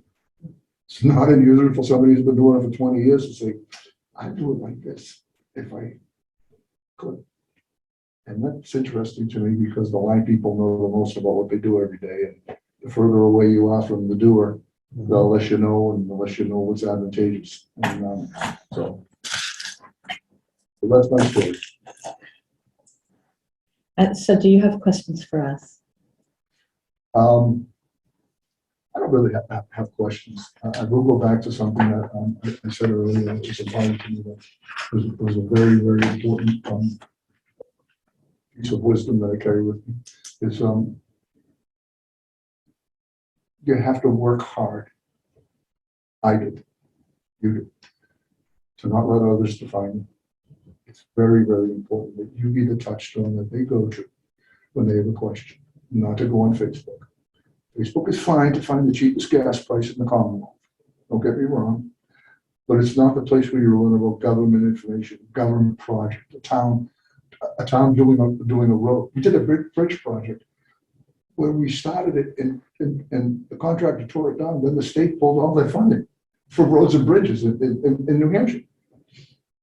So it was the main road coming into the center of town. It stayed dormant for like 18 months because the selectmen wouldn't invest the money because they warranted to the voters that it would cost X. If we took on the entire load, that X plus was something that they felt would be disingenuous to the community. So we worked with our legislators, we got the state to fund it after 18 months and we fixed the bridge. And the other bridge was just, selectmen said we're going to start in June, be done by September. Well, in August, the contractor says we won't be done by September. And I met with them on Saturday morning with the engineer, and they said, I don't care if you work nights, Sundays, you will meet the deadline because my board of selectmen said it's going to be open in September. And this was a great hardship on this particular part of town. And their word will be held by you. Because I know you built 3 weeks into the contract bid timeframe, and you can get it done. I'm sorry, you plan for weather, you build it in. Just like you add the detail copy into your bid. It's not like it's free, it's in the bid.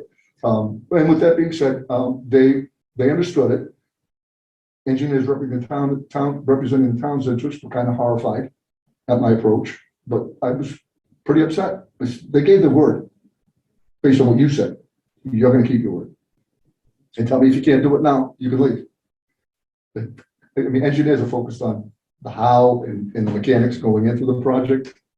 I had a more global approach and appreciation for the community's needs to be able to take a left when they leave the driveway and not have to go right 3/4 of a mile to get on a main road to go to work. And again, if there's any type of encroachment into roads that does anything with traffic, emergency services needs to know. And if you can, and it's non-emergent, you want to let the residents know. Put a note in their door, the screen door, just say, hey, look, tomorrow we're replacing the sidewalk in the front of your house. It's going across your driveway.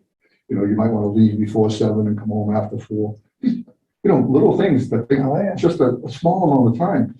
They're very much appreciated. Very, very much appreciated. But I've taken too much time already. I apologize. Oh, no. And I mean, now, any other questions for us? any other ones? No, again, I think that,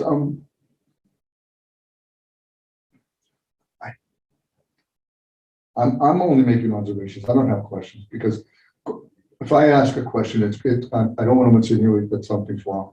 But your website is desperately in need of an update. I mean, a lot of things Well- desperately, and we're working on it. Well, the reason that I'm concerned, not concerned, I'm troubled for you is there's not a lot of good things under the selectmen's reports for people to read.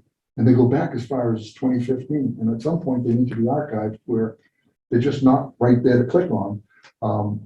And I know it's a lot to wrangle in because you've got boards and commissions that aren't keeping their particular page up to date.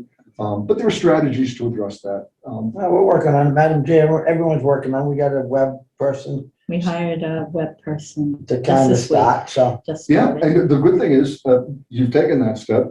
The next step is to make sure that people can give that web person the information to put on the page that's accurate and current. Well, we Yeah, have many that willing too. and We able. have a They SharePoint are good. with, yeah. Yeah, So we're good. working on it. That's your window on the world. And, you know, I know you're going to be recruiting for a fire chief pretty soon. It's posted. Hmm? It's posted. Oh, it's posted, okay. I didn't see it on MMA and I was on last night looking. So I let don't me know ask if you, we how do you put on know that we're MMA. It was posting for posted fire on chief? our website on the How do 20th. I know that? Yeah. I believe in the Neshoba Valley Times described your fire chief as out on leave last October, November, and there was an interim in place, and then it became more formal by the board.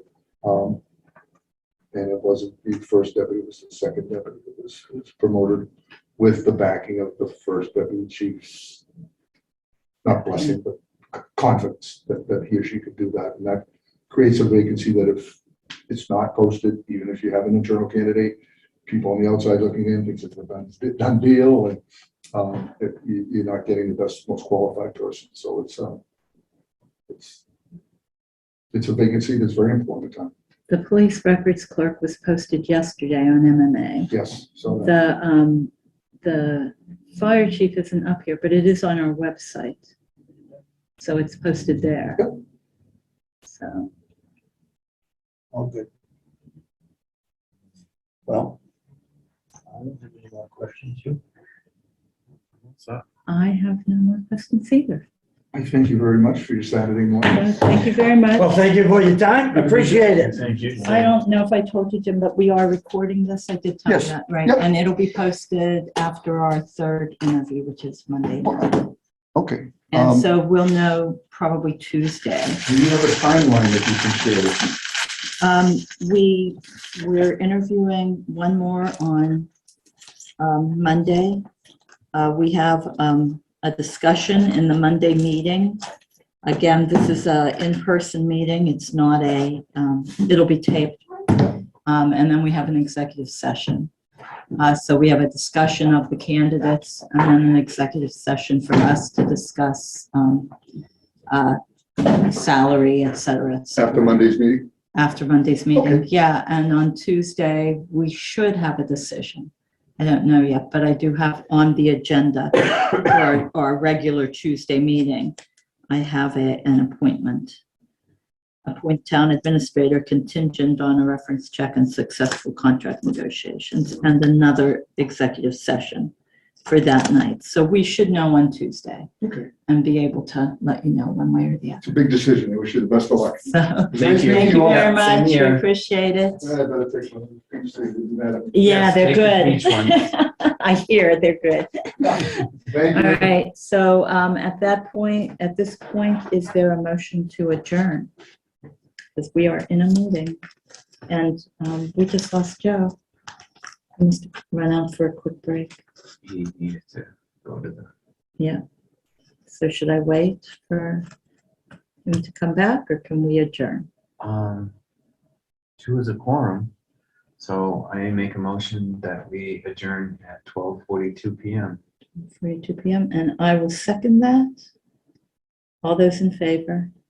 Chaz Sexton Duranian, yes. And Veronica Kell, yes. Thank you very much. And have a good weekend.